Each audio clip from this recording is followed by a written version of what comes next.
जिनकी कहानी शुरू होती है actual GOC of chemistry class 11 starts from this point. एक रणबीर है, एक आलिया है। जो आपके फेवरेट हीरो हीरोइन है वो ये है, ऑर्गेनिक सारी इनके अराउंड रिवॉल्व कर रही है। Good concept in class 12।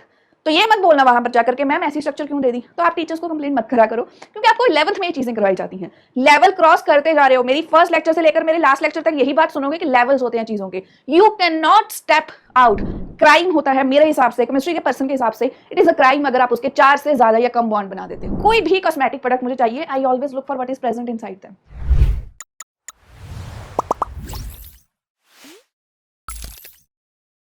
Hello everyone, this is Sumandeep, आपकी वेदांतु केमिस्ट्री टीचर, एंड मैं लेकर आई हूं आपके लिए most awaited session of chemistry, journal organic chemistry, जिसको आप जीओसी भी कहते हो, बट ये है 11th क्लास का चैप्टर। 11th क्लास का चैप्टर का नाम कुछ और है, but that is actually just GOC. ठीक है, इस वन शॉर्ट वीडियो में we are going to cover A to Z of that class 11 topics जो कि आपके काम आने वाले हैं in the whole organic chemistry. तो चलिए स्टार्ट करते हैं, बट विद सम इंफॉर्मेशन। ऐसे और भी इंटरेस्टिंग वीडियोस आती रहेंगी, आपके जो इंपॉर्टेंट टॉपिक्स हैं उनकी सेपरेट वीडियोस भी मैं बनाऊंगी, एंड हम कुछ इंपॉर्टेंट क्वेश्चंस भी करेंगे। उसके लिए चैनल को सब्सक्राइब करना नहीं भूलना है, ठीक है। अब ऑर्गेनिक केमिस्ट्री, इस चैप्टर का नाम वैसे तो कुछ और होगा अगर मैं बुक की बात करूं, जीओसी। तो ये जीओसी जो है ना, अगर आपको मैं पूछूं ऑर्गेनिक केमिस्ट्री में सबसे ज्यादा प्रॉब्लम क्या आती है एंड ऑर्गेनिक केमिस्ट्री जरूरी क्यों है। कई बार तो भाई यूट्यूब पे हो तो यूट्यूब पे आती है ना बात कि मेरे व्यूज सारे ऑर्गेनिक हैं, है ना, या I like organic makeup products. What is the meaning of organic, या यहाँ पर हमें ऑर्गेनिक की जरूरत क्यों है। कुछ ऐसे भी लोग होंगे जिनकी ऑर्गेनिक फेवरेट होगी, मेरी ऑर्गेनिक फेवरेट है। मैंने तो पोस्ट ग्रेजुएशन भी पूरी ऑर्गेनिक में करी है, just on carbon, hydrogen and hetero atoms associated with them. तो यहाँ पर क्वेश्चन बताती हूँ, आप बोर्ड के स्टूडेंट हो, आप जेई के स्टूडेंट हो, आप नीट के स्टूडेंट हो। प्रॉब्लम सबको पता क्या आती है, जैसे मैं एक सिर्फ एग्जाम्पल दे रही हूँ। मेरे पास ये आ गया, मुझे दे दिया Cl2H, ए पता करना है, फिर ए आने के बाद इसकी हाइड्रोलाइसिस करनी है। अब यहाँ पर आ गया बी आ गया, एंड मुझे उसमें LH डालना है, सी गैस करना है। अब ये क्या है, सारे रिएक्शंस में ये स्टार्ट तो बेंजीन से हुआ जो आप क्लास 11th में करते हो। ये यहाँ पर जो प्रोडक्ट बनेगा वो अल्काइल हैलाइड से आएगा। ये नेक्स्ट जो प्रोडक्ट बनेगा वो क्या प्रोडक्ट आएगा, that would be N acid, and वहां पर जो प्रोडक्ट आएगा फिर से वो वापस आएगा अल्कोहल्स तक या आगे जाएगा अल्केन्स तक। तो ये तो सारे चैप्टर्स ज्वाइन करती है। सबको यही तो प्रॉब्लम आती है कि मैम जब भी हम ऑर्गेनिक करने बैठते हैं सो प्रॉब्लम ये आती है कि हमें समझ ही नहीं आता कि एक चैप्टर से क्वेश्चन ही नहीं आ रहा। सो वो ऐसा क्यों है भाई। देखो, कभी भी ऑर्गेनिक से एक्सपेक्ट मत करना कि अगर चेन रिएक्शंस आ रहे हैं वो आपको एक ही चैप्टर से आएंगे। They always mix together. और वो मिक्स क्यों करते हैं, बिकॉज उनको आइडिया है और उनको पता है कि अगर एक बार ये चीज़ें 11th क्लास में जो पढ़ा दी जीओसी में वो आगे जाकर लिंक होंगी, वो आगे जाकर लिंक होंगी। तो ये जो जीओसी का लेक्चर है ये 11th क्लास का चैप्टर है जिसका नाम आप हेडिंग में, टाइटल में, वीडियो के पढ़ रहे हो, that is for beginners. Gym जाते हो, बहुत लोगों ने जिम ट्रेनर्स को देखा होगा, ये जिम में जो जाते हैं लोग उनको बहुत ही हैवी वर्कआउट करते देखा होगा, बट पहले स्टार्ट करना होता है बहुत ही बेसिक से एंड आगे बढ़ना होता है। So this class is basically for beginners जिनको बहुत दिक्कत आती है। बट हाँ, 11th क्लास का सीबीएसई बोर्ड के हिसाब से, नीट का नहीं, मैं सीबीएसई बोर्ड का बोल रही हूँ, एनसीईआरटी के हिसाब से सारा A to Z कवर्ड रहेगा, तो उसकी टेंशन नहीं लेनी है। इसके बाद it's your task, MS Chauhan JEE advance के बच्चों के लिए स्किप मत करना, सॉल्व जरूर करने हैं। अब अगर मैं बुक के हिसाब से शुरू करूँ या वैसे भी पूछूं कि इंट्रोडक्शन है क्या ऑर्गेनिक की, जो भी नेचुरल चीज़ें आपके अराउंड हैं, कुछ भी कंज्यूम कर रहे हो, आपने कपड़े पहने या पेपर यूज कर रहे हो, आपके हाथ में पेन है, रिमोट है, everything you touch contains organic compounds. Medicine तो सबसे पहले याद आती है, मेडिसिन तो बनी ही है। घर पे पैरासीटामोल यूज करते हो, para acetamol, para is a position, ol is a functional group, aceta कुछ और होगा, है ना।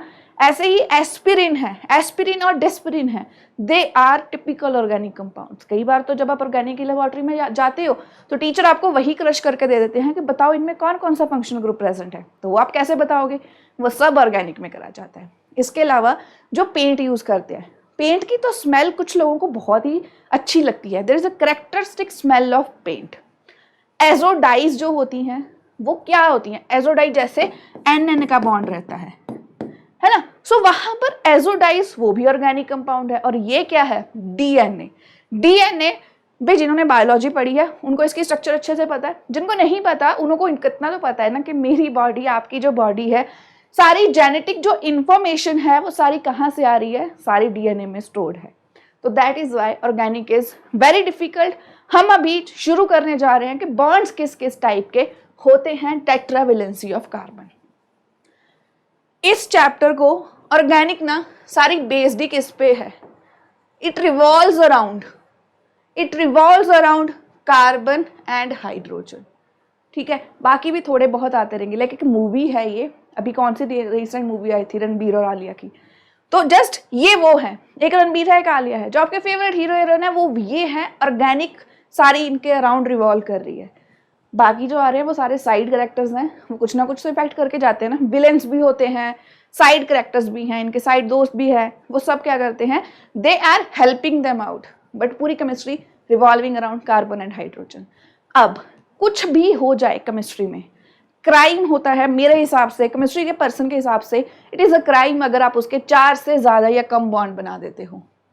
मिथेन पता है, मिथेन सबसे बेसिक, कार्बन के 4 बॉन्ड होंगे, कार्बन के 4 बॉन्ड पूरे होने चाहिए। इथेन में, इथेन है अगर 3 हाइड्रोजन इस कार्बन की, 3 हाइड्रोजन इस कार्बन की, तो वहां पर क्या आ गया 6, फिर भी क्या है C2H6 है, 6 हाइड्रोजन है, बट कार्बन के क्या है 1 2 3 4, हर कार्बन के 4 बॉन्ड पूरे होने चाहिए। टेट्रावेलेंसी कभी डिस्टर्ब नहीं होगी किसी भी ऑर्गेनिक कंपाउंड में।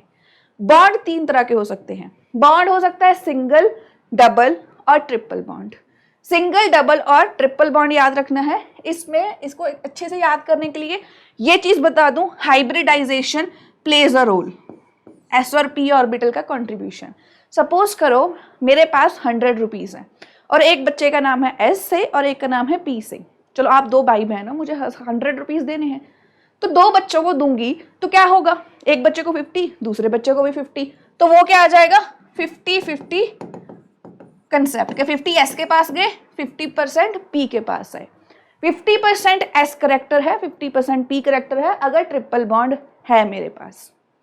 ऐसे ही 3 बच्चे हैं, 3 भाई बहन है और मुझे 100 रुपीज देने हैं। ऐसा नहीं करना कि जो फेवरेट वाले उनको ज्यादा दे दिए, ऐसा नहीं है, सबको इक्वल देने हैं। तो यहाँ पर 33% आ जाएगा S P, यहाँ पर आएगा 33%, 33 एंड 33, ये सब में 33% आएगा।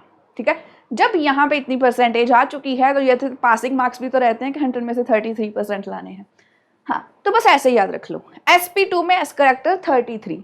अब 4 बच्चों में मुझे देने हैं 100 रुपीज, तो सबको कितना आएगा 25-25 रुपए, 25-25 रुपए।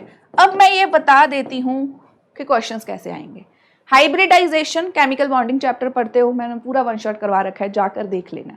दूसरा ये है कि S करेक्टर P करेक्टर देख लो, किसमें S करेक्टर सबसे ज्यादा है 50%, इसमें S करेक्टर सबसे कम। जब भी डबल बॉन्ड दिखेगा वहां पर sp2 करेक्टर होगा, कार्बन इज ऑलवेज sp2 जब अगर आपको डबल बॉन्ड दिख रहा है। ठीक है, और जितना ज्यादा S करेक्टर उतना ही ज्यादा इलेक्ट्रोनेगेटिव नेचर रहता है, तो ये सबसे ज्यादा इलेक्ट्रोनेगेटिव ट्रिपल बॉन्ड होता है। ठीक है, और ये चीजें जो इस चैप्टर में बता देती हूँ, जो चीजें मैं बोलने वाली हूँ, जो लिख रही हूँ, एक भी चीज आप स्किप नहीं कर सकते if you want to score good marks. ठीक है, वो सब लिख लेना, पीपीटी में प्रोवाइड कर दूंगी। ठीक है, अब और चीजें क्या है, जो सिंगल बॉन्ड है हम इन्हें कहते हैं सिग्मा बॉन्ड, हम इन्हें कहते हैं सिग्मा बॉन्ड। अगर ये डबल बॉन्ड आ जाए तो क्या होता है, एक होगा सिग्मा, एक होगा पाई बॉन्ड। अगर मेरे पास ट्रिपल बॉन्ड है, एक सिग्मा होगा और 2 पाई बॉन्ड होंगे। याद रख लो, single bond sigma, double bond 1 sigma 1 pi, अगर ट्रिपल बॉन्ड है 1 सिग्मा 2 पाई। अब ऐसी बहुत सारी एग्जांपल्स आपके पास आने वाली हैं, जैसे ये मैंने पूछ लिया है क्वेश्चन कि हाइब्रिडाइजेशन भी बतानी है और हमें ये भी बताना है कि कार्बन या कोई भी बॉन्ड बन रहा है तो उसमें कितने sp2 या sp3 या sp कार्बन की क्या है हाइब्रिडाइजेशन, साथ में सिग्मा पाई बॉन्ड का बताना है। जैसे सबसे इजी लेते हैं जिसमें सिर्फ कार्बन एंड कार्बन है। तो मुझे इसमें बताने हैं टोटल कितने सिंगल बॉन्ड है, कितने सिग्मा, कितने पाई हैं। पहली बात, जस्ट सिंगल पाई बॉन्ड है, जस्ट सिंगल पाई बॉन्ड है। अब मुझे अगर बताने हैं इसके सिग्मा बॉन्ड्स तो वो कैसे पता चलेंगे, वो पता चलेंगे C C H H H and यहां पर एच एच एंड एच। ठीक है, अब ये सारे बॉन्ड मुझे काउंट करने हैं। ये एक सिंगल सिग्मा पाई हो गया। अब सिग्मा बॉन्ड के लिए दिस इज सिग्मा 1 2 3 4 5 6 7 8। तो यहां पर 8 सिग्मा बॉन्ड्स हैं। समझ में आया कैसे हुआ? यहां पर जो सिंगल बॉन्ड है उसको सारे क्या कर देंगे हम, कंसीडर सिग्मा बॉन्ड, और जो डबल बॉन्ड है दे आर पाई बॉन्ड्स। ठीक है, अब उसके अलावा मेरे को बतानी है इनकी हाइब्रिडाइजेशन ऑफ ईच कार्बन। अगर मैं इसको दोबारा से इधर ड्रॉ कर लूं, CH3 CH2, ये दोनों कार्बन डबल बॉन्डेड है तो इनकी क्या होगी sp2, और ये क्या है सिंगली बॉन्डेड sp3। कितना आसान है। ठीक है, आपको कोई हाइब्रिडाइजेशन करने की जरूरत नहीं है, निकालने की जरूरत नहीं है, बस इतना याद रखो कि ये कौन सा सिंगल है और कौन सा डबल बॉन्ड, सिग्मा पाई। एक चार्ट बना के लिख लेना जो मैं साथ साथ में बोलती जा रही हूँ। ठीक है, अब C6H6 लास्ट वाला ड्रॉ कर रही हूँ, ये वाला ड्रॉ कर रही हूँ, जो इंपॉर्टेंट है, जो जरूरी है वो कर रही हूँ। ठीक है, C6H6 इट्स लाइक दिस। ये तो पता है क्या है, this is like queen of organic chemistry, benzene ring.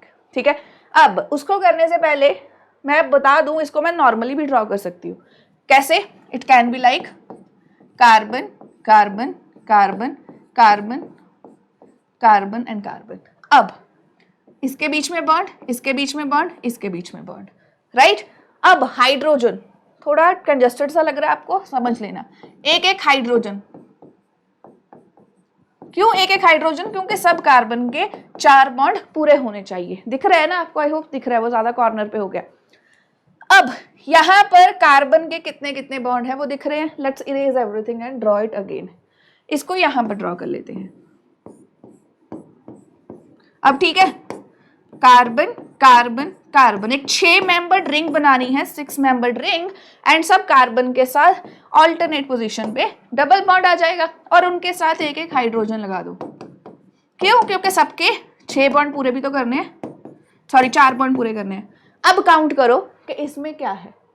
अब अगर मैं इनकी काउंटिंग करूं, कितने सिग्मा बॉन्ड, पाई बॉन्ड कितने हैं, 1 2 3, 3 पाई बॉन्ड्स, 3 यहां पर पाई बॉन्ड्स है। और हाइड्रोजन कितने सारे सिंगल बॉन्ड काउंट कर लो, 1 2 3 4 5 6, 6 हो गए ये, 7 8 9 10 11 12 सिग्मा बॉन्ड्स, 12 सिग्मा बॉन्ड्स हो गए ना। सारे डबल बॉन्ड के साथ एक सिंगल बॉन्ड तो रहेगा ही रहेगा।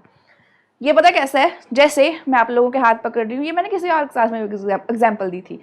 मैं आपके हाथ पकड़ रही हूँ तो मैंने डिसाइड करा कि मैं आपके दोनों हाथ पकड़कर चलूंगी। ठीक है, कुछ बच्चे करते हैं ना कि मम्मी आइसक्रीम खानी है तो वैसे खींचते हुए चलते हैं, तो वो दोनों हाथ पकड़ लेते हैं। जस्ट लाइक दैट कार्बन ने अपने ही 2 हाथ पकड़ लिए हैं, डबल बॉन्ड आ गया। ठीक है, सो यहाँ पर काउंटिंग करनी है। सारे कार्बन को ध्यान से देखो, सारे कार्बन क्या है, डबली बॉन्डेड। तो सारे कार्बन की कॉन्फ़िगरेशन क्या है, हाइब्रिडाइजेशन sp2। कितना आसान था, है ना। This is very easy.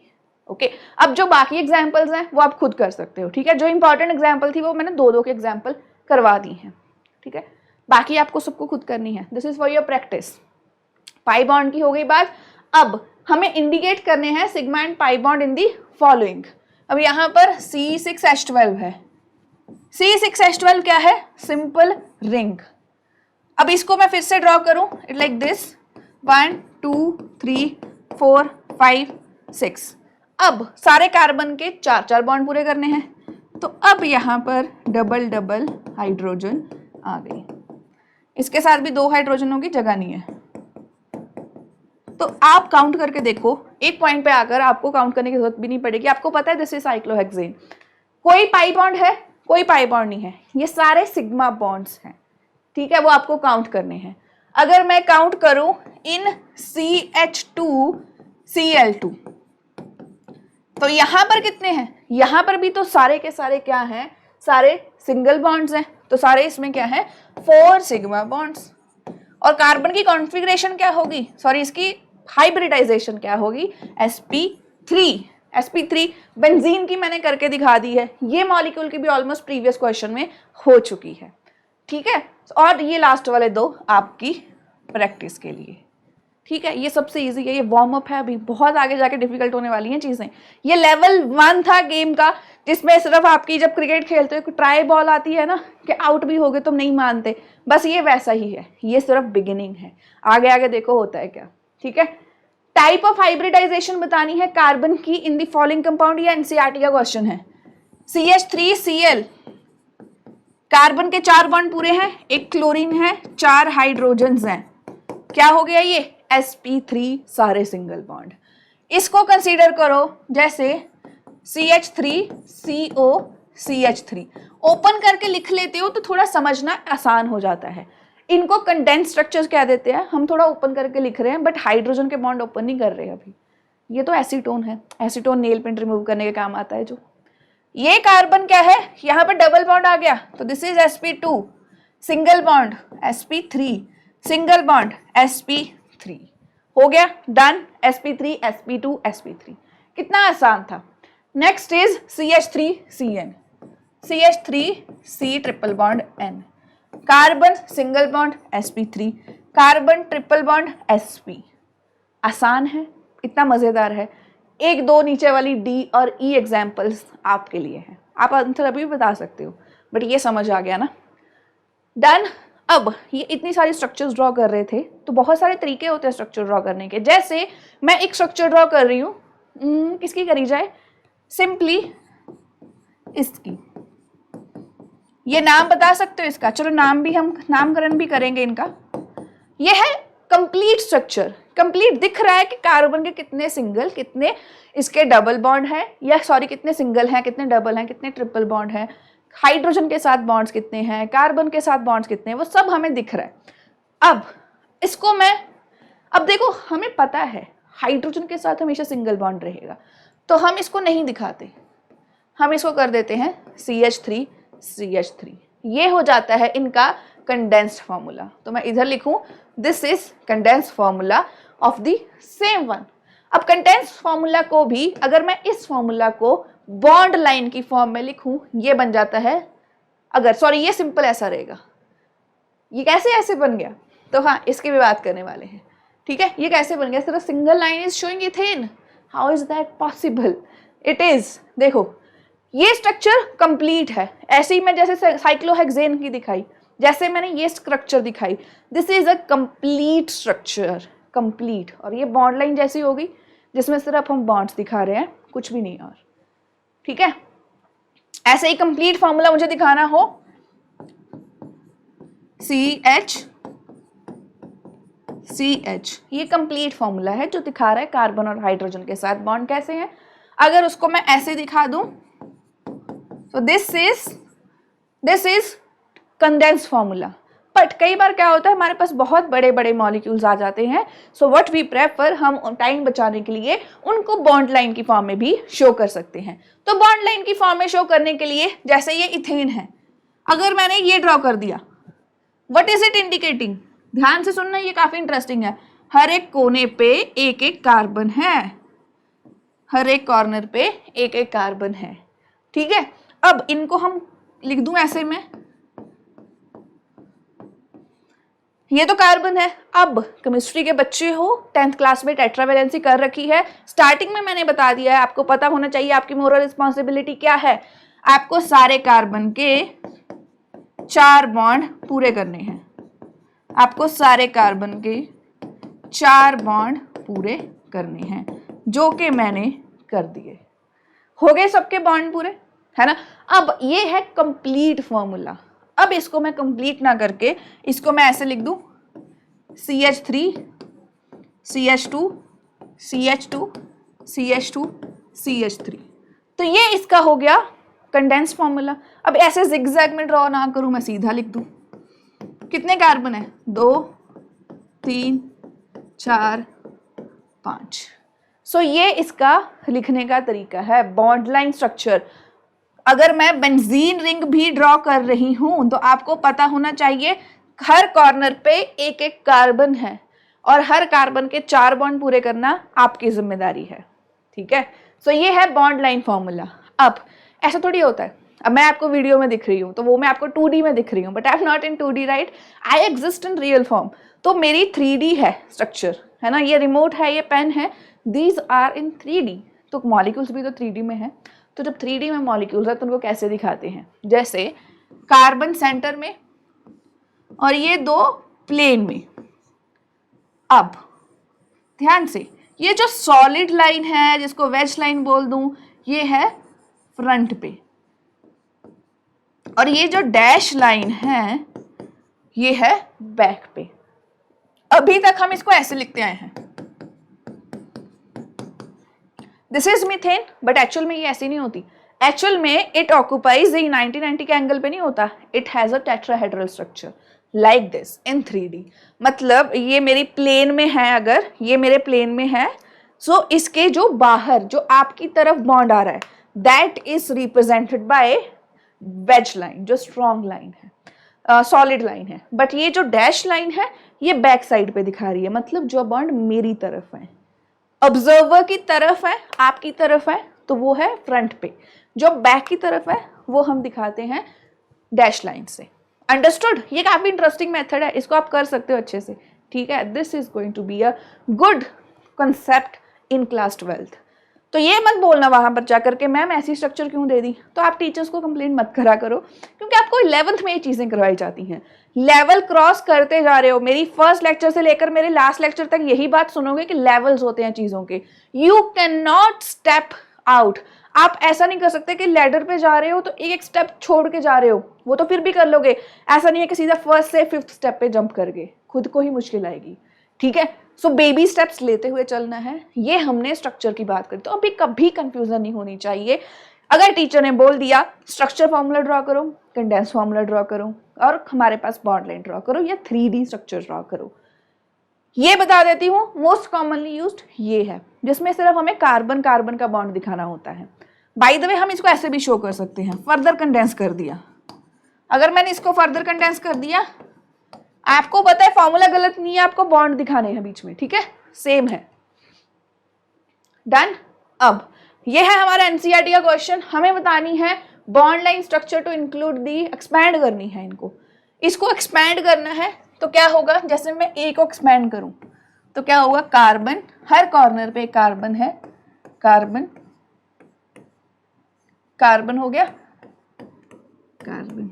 अब मेरा काम खत्म नहीं हुआ है, मुझे इनको सारी हाइड्रोजन्स भी देनी है। इस कार्बन के पास 2 बॉन्ड है, 2 हाइड्रोजन, 2 बॉन्ड है, 2 हाइड्रोजन, 2 बॉन्ड, 2 हाइड्रोजन। सो सारे कार्बन के पास 2-2 हाइड्रोजन होंगी। इस कार्बन के पास 3 बॉन्ड है तो एक चौथी हाइड्रोजन, इनके पास कुछ भी नहीं है तो 3-3 हाइड्रोजन आएंगी। ये सेम स्ट्रक्चर है, सेम, ओके। तो ये समझना है, ये दोनों सेम ही स्ट्रक्चर्स रहेंगी एंड इनको करना कितना आसान था। अगर मैंने नॉमेनक्लेचर करवाया होता तो मैं आपसे पूछ भी लेती कि इसका नाम बताओ क्या है।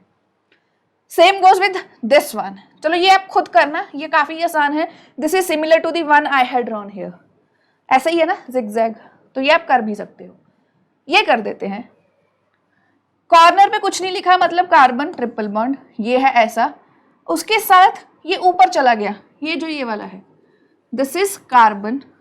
अब ये नीचे आ गया, इट इज अनदर कार्बन, उसके कॉर्नर पे एक फिर से कार्बन, तो वो भी कार्बन, नीचे एक OH ग्रुप लगा है, हाँ जी। अब ये तो स्ट्रक्चर है इसकी, अब इसके हमें हाइड्रोजन पूरे करने हैं। हाइड्रोजन, इसका 4, इसके देखो 4 बॉन्ड पूरे हैं, कोई हाइड्रोजन नहीं चाहिए। इसके 2 हैं, 2, इसके 3 है, 1 हाइड्रोजन, इसके 3, ठीक है। This is how you do it. अब इसका ड्रॉ करने से अच्छा मैं यहीं पे कर दूं, carbon carbon CH3 CH3 CH3 CH3, 1 2 3। अब इनके साथ एक एक हाइड्रोजन भी आएगी, ठीक है। सो दिस इज द स्ट्रक्चर। कितना इजी, इंटरेस्टिंग है। तो कौन कहता कि ऑर्गेनिक डिफिकल्ट है? ऑर्गेनिक में बहुत मजा आता है, चीजें समझ आ रही है ना अभी तक? कुछ बच्चों को इसमें भी प्रॉब्लम आती है, तो अगर अब तक चीजें समझ आ रही हैं तो ये यकीन रख लो कि आगे आने वाली चीजें ऐसे ही आसान होंगी और फिर आपको पता ही नहीं चलेगा चैप्टर कब खत्म हो गया।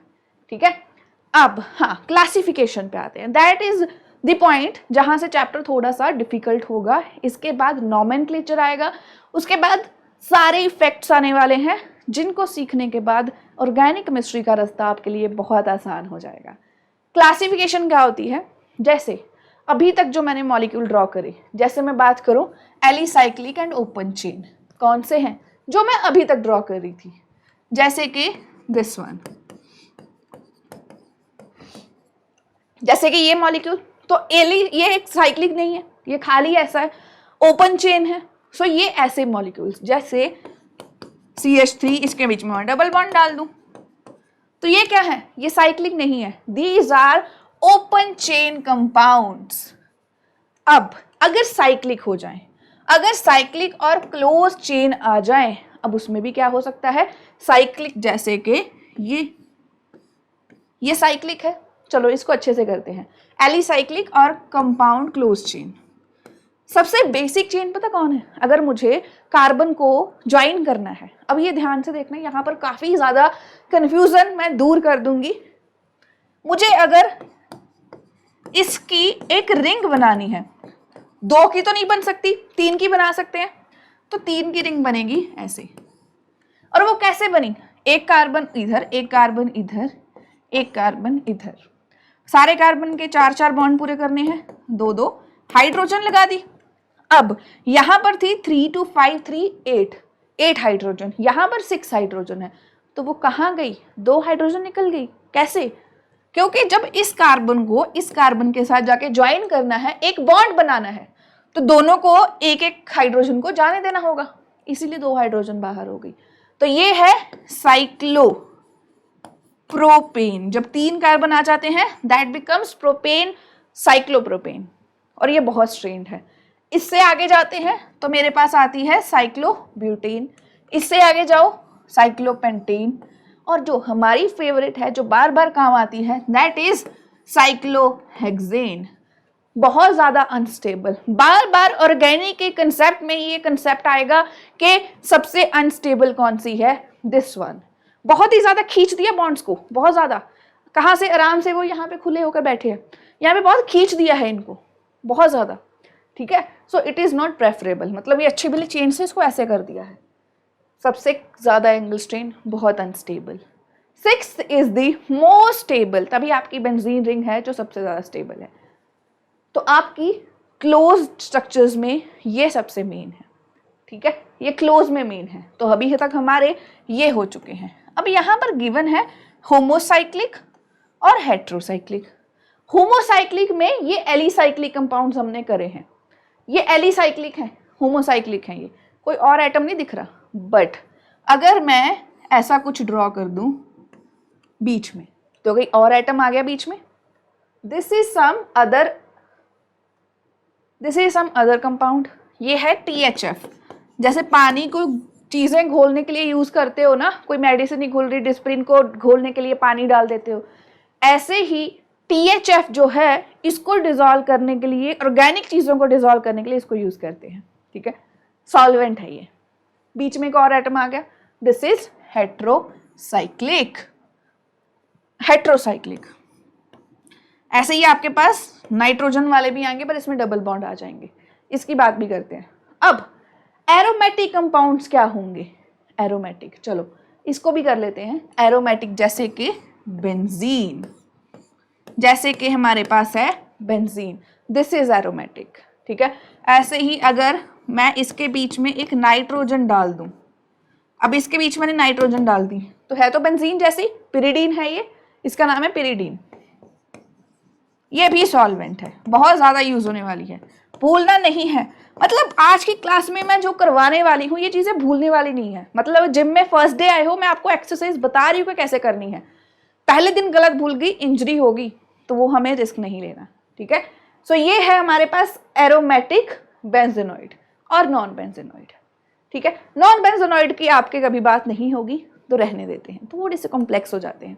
अभी तक जो हमारे काम की चीजें हैं फोकस सिर्फ उन पे। शॉपिंग करने जाते हो तो आपका ध्यान आसपास की शॉप्स पे नहीं होना चाहिए, जो लेने गए हो बस वो लो और वापस आ जाओ, ठीक है। फालतू चीजों पे हमें दिमाग ज्यादा नहीं चलाना है। बट ये इंपॉर्टेंट है, एरोमेटिक, जब कोई और एलिमेंट इन्वॉल्व हो जाता है वी कॉल देम हेट्रोसाइक्लिक, ठीक है। वो चीजों का ख्याल रखना है। अब ये चीजें हो गई, ये सारी क्लासिफिकेशन थी, बार बार यूज होंगे ये सारे कंपाउंड्स। अब बात करते हैं नॉमेनक्लेचर की। जैसे मेरे पास फॉर्मिक एसिड है, वो क्या है, आंट्स जब चींटी काटती है, जब कोई वाइस्प काटती है तो आपको पेन होता है ना, वो क्यों होता है, आपकी बॉडी में वो एसिड रिलीज कर रही है। फॉर्मिक एसिड का नाम इनसे आया। सेम गोज विद, ये क्या है, किसी ढाबे पे जाते हो, नॉर्थ इंडियन ढाबे पे जाते हो, वो आपको ऐसे अनियंस देते हैं जिसके ऊपर ये पिंक पिंक से लगते हैं, जिनका एक टेस्ट टैंगी सा रहता है, सोर सा टेस्ट, एसिटिक एसिड। वो एसिटम बट लैटिन वर्ड से आ गया। तो पहले जब नॉमेनक्लेचर होता था चीज़ों का, वो ऐसे ही रख देते थे, लैटिन वर्ड यूज कर लेते थे, ये कहाँ से वो ओरिजिनेटेड है, ठीक है। सो ये एसिटिक एसिड वहां से रिलेटेड है। सेम गोज विद एंड से आया है तो फॉर्मिक एसिड। बट फिर धीरे धीरे नॉमेनक्लेचर के रूल्स चेंज होते गए। नॉमेनक्लेचर के लिए हमारे पास IUPAC ने सोचा कि हम एक क्या करते हैं, एक सेट ऑफ रूल्स बना देते हैं। मतलब अगर मुझे कोई कंपाउंड नया मिला नेचर में और मुझे नहीं पता कि ये क्या है, इसका क्या नाम रखूं, तो मेरे पास सेट ऑफ रूल्स प्रोवाइडेड है bye international union of pure and applied chemistry कि हाँ ये रूल फॉलो कर लो, आपको कोई भी कंपाउंड दे दो आप उसका नॉमेनक्लेचर कर पाओगे। तो अब सोचो मुझे कोई भी ऑर्गेनिक कंपाउंड मिल गया है, तो बीइंग अ केमिस्ट्री पर्सन मेरी क्या अप्रोच रहती है। जस्ट अ मोमेंट, मैं आपको एक चीज दिखाती हूँ। जैसे मेरे पास ये एक लोशन है, सबने देखा होगा, इसकी तो ऐड आती है, वी ऑलवेज यूज इट। तो मुझे एज अ केमिस्ट्री पर्सन कोई भी चीज़ परचेज करनी है तो मेरा ध्यान कहाँ जाता है, ऑन दी नॉमेनक्लेचर जो इनकी बैक पे गिवन है। तो जैसे इसमें क्या गिवन है, glycerine is mentioned. Being a chemistry person जिसने ये नॉमेनक्लेचर के रूल्स बाय हार्ट सीखे हैं और जो मैं आज बताने वाली हूँ, अगर आपके माइंड में वो चीज़ें हैं तो आप इजीली कर सकते हो। यहाँ पर isopropyl alcohol, I know what is this. Iso का मतलब क्या है, प्रोपाइल का मतलब क्या है, अल्कोहल का मतलब क्या है, वो इन सब से पता चलता है। Same goes with coconut milk, वो सब तो पता है। फ्रेग्रेंस, टाइटेनियम डाइऑक्साइड, उसका फॉर्मूला पता है आप लोगों को क्या, हाइड्रोक्सीटोलिन, पैरा हाइड्रोक्सीटोलिन, ये इंटरेस्टिंग है, पैरा हाइड्रोक्सीटोलिन। तो जब मैंने केमिस्ट्री पढ़ रखी है, मुझे नॉमेनक्लेचर के रूल्स आते हैं, आई कैन ड्रॉ दिस। तो जब भी मैं कभी, चलो इसको रख देते हैं, तो जब भी मैं कभी भी शैम्पू लेने जाती हूँ, फेस वॉशेस लेने जाती हूँ, कोई भी कॉस्मेटिक प्रोडक्ट मुझे चाहिए, I always look for what is present inside them, ठीक है। सो आपकी ये अप्रोच होनी चाहिए। तो जिनको ऑर्गेनिक बोरिंग लगती है, ऐसी चीजें करना शुरू कर दो and then you will be able to find के हाउ इंटरेस्टिंग केमिस्ट्री इज। अब आप पता क्या कर सकते हो, अपने आसपास जो भी, आपके आसपास जो भी चीजें हैं कोई भी उठा लो एंड फिर देखो कि क्या उसमें कोई ना कोई ऑर्गेनिक कंपाउंड है। फिर जो मैं नॉमेनक्लेचर के रूल करवाने वाली हूं वो अप्लाई करना, ठीक है। अब यहां पर जैसे कि मैं लिख लेती हूं CH3, ये इसका नॉमेनक्लेचर करना है। मुझे इन्होंने बोला है कि सेकंड प्रीफिक्स वर्ड रूट क्या है। What is word root over here, word root is telling कि कितने कार्बन प्रेजेंट है इसमें, कितने कार्बन है, 1 2 3। तो prop is the word root here. Word root जो बताता है जो कि कितने कार्बन प्रेजेंट है। सफिक्स जो इसके पीछे लगेगा, जैसे आपका सरनेम है, जैसे मेरे नाम के आगे लगेगा miss, this will be miss, मेरा नाम क्या है सुमन, और जो मेरा सरनेम है दैट इज मान, एंड सेकेंड प्राइमरी सफिक्स क्या है, सुमनदीप मान। तो वो पार्ट है ना जो नाम के आगे लगता है दैट इज प्रीफिक्स, जो नाम के पीछे लगेगा दैट इज मान और सरनेम, सो सफिक्स आएगा primary and secondary, and word root जो मेन नेम है, ठीक है। अब इसका मुझे नॉमेनक्लेचर करना है। 3 कार्बन है और तीनों कार्बन क्या है, सिंगली बॉन्डेड है। जब सिंगली बॉन्डेड है तो उनके हम बैक पे लगा देते हैं एन। जब सिंगल बॉन्डेड है तो एन वर्ड यूज होगा एज अ सफिक्स एन। अगर यहां पे ट्रिपल बॉन्ड होता CH3 CH2। अब ये सारे रूल्स ऐसे स्लाइड पे आपको नहीं मिलेंगे, बट मैं आपको जो मैं आ रही है समझ में, जो जरूरी है वो बता रही हूँ। काउंटिंग उस साइड से शुरू करोगे जिस साइड डबल बॉन्ड आ गया। 1 2 3 दोनों साइड से कर सकती थी, सेम ही आते, बट मैंने इस साइड से करा। अब 3 कार्बन प्रोप, अब इनके लिए क्या यूज होगा? सफिक्स इन। प्रोप 1 इन, तो 1 को तो दिखाओ ना दिखाओ सेम ही बात है, तो दिस बिकम्स प्रोपीन। प्रोपीन हो गया, प्रोपेन हो गया। अब अगर मेरे पास ट्रिपल बॉन्ड होता, ट्रिपल बॉन्ड है, अब क्या है? ये तो गलत हो रहा है, क्राइम कर रही हूं मैं। कार्बन के 4 बॉन्ड ही होने चाहिए। सो दिस इज प्रोप, कितने हैं यहाँ पर? ये ट्रिपल बॉन्ड है, तो हमें सफिक्स यूज करना है प्रोपाइन। ठीक है, अगर कार्बन नंबर डिफरेंट होते तो मेरे पास ये है, अगर एक कार्बन होता तो उसको हम क्या कहते? We will call it methyl या मिथेन। 2 होते इथेन, 3 होते प्रोपेन, 4 होते ब्यूटेन, 5 होते पेंटेन, 6 होते हेक्सेन, हेप्टेन, ऑक्टेन, नोनेन, डेकेन, ऐसे जाता कार्बन काउंट करने हैं। ठीक है, ये हो गया। अब जैसे मेरे पास और रूल्स क्या है कि अगर मेरे पास ये कंपाउंड गिवन हो,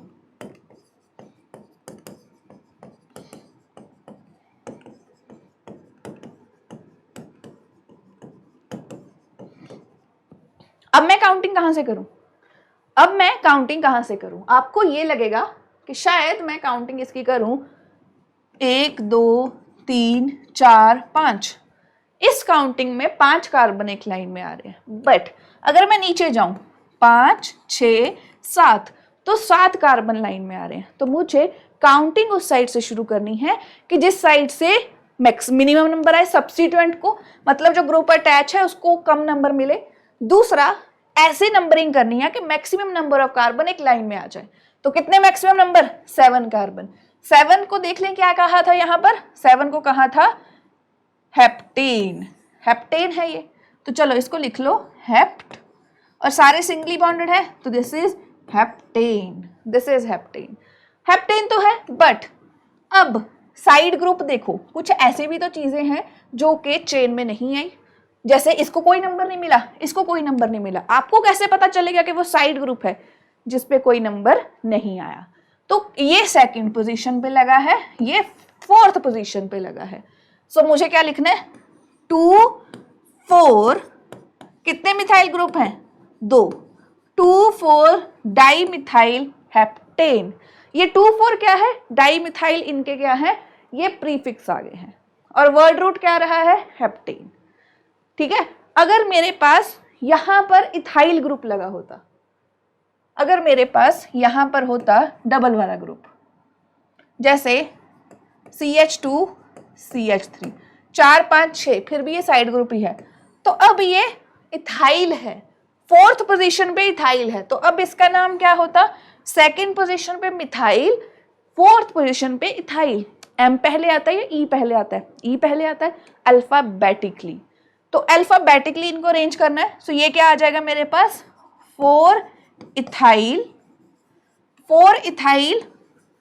2 methyl heptane, 4 methyl 2 methyl heptane. इस चीज का ख्याल रखना है, चेन सारी लंबी एक लाइन में हो, सब्स्टिट्यूएंट पे कोई नंबर नहीं आना चाहिए, और काउंटिंग स्टार्ट होगी जहां से सब्स्टिट्यूएंट को मिनिमम नंबर मिले।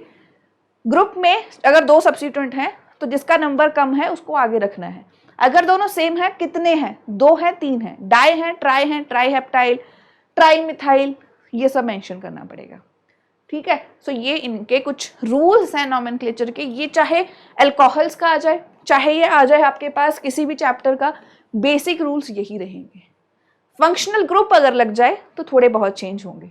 ठीक है, बस उनके एंड में फंक्शनल ग्रुप लग जाएगा, एन वेन नहीं आएगा, ओ लग जाएगा। मिथेन, जैसे ये है मेरे पास मिथेन, एक कार्बन है तो मिथ, और एन क्या है?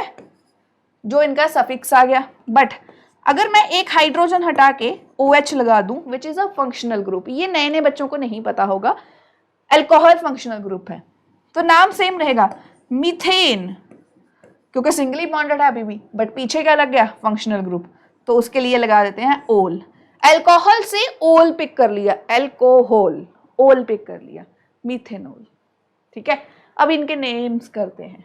ठीक है, ये कुछ रूल्स हैं, ये जितनी प्रैक्टिस कर लोगे उतने कम हैं, जो अगर समझ में आ जाएंगे, जैसे मैंने वो लोशन का बताया आप भी कर सकते हो वैसे। ठीक है, अब मुझे इसका नॉमेनक्लेचर बताना है। अब इसमें दो कंसेप्ट आ गए, एक तो ये बॉन्ड लाइन स्ट्रक्चर है, मुझे इसको नॉर्मल फॉर्म में ड्रॉ करना पड़ेगा। सो क्या आएगा 1 2, ये भी कार्बन, ये भी कार्बन, ये भी कार्बन, ये भी कार्बन, 1 2 3 4, 4 कार्बन, और ये भी कार्बन, ये भी, ये भी, ये भी, ऊपर नीचे भी कार्बन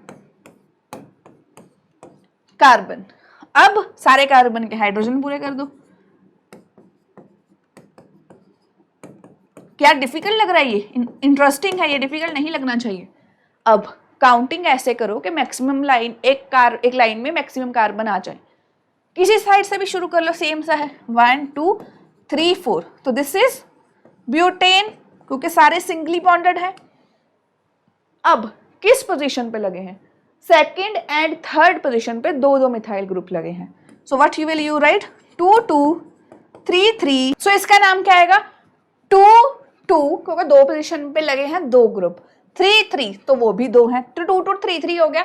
अब नेक्स्ट 4 है मिथाइल ग्रुप, सो इसका नाम क्या आएगा tetra methyl butane, 2 2 tetra methyl butane. अब अगर मुझे एग्जाम में नॉमेनक्लेचर दे दिया और मुझे नहीं पता है कैसे करना है, सो यहाँ पर आपको एक चीज़ का ध्यान रखना है कि जब आपने ये नॉमेनक्लेचर कर दिया, आपकी बॉटल्स, आपके कॉस्मेटिक प्रोडक्ट्स के पीछे, मेडिसिन के पीछे कभी भी वो ये मेंशन नहीं करते स्ट्रक्चर, वो नाम देते हैं। तो आपको ये देखना है कि अगर मैं इस नाम से स्ट्रक्चर ड्रॉ कर रहा हूँ या कर रही हूँ तो क्या वो सेम आ रहा है। अगर सेम नहीं आ रहा मतलब something you guys are doing is wrong, जो आप कर रहे हो।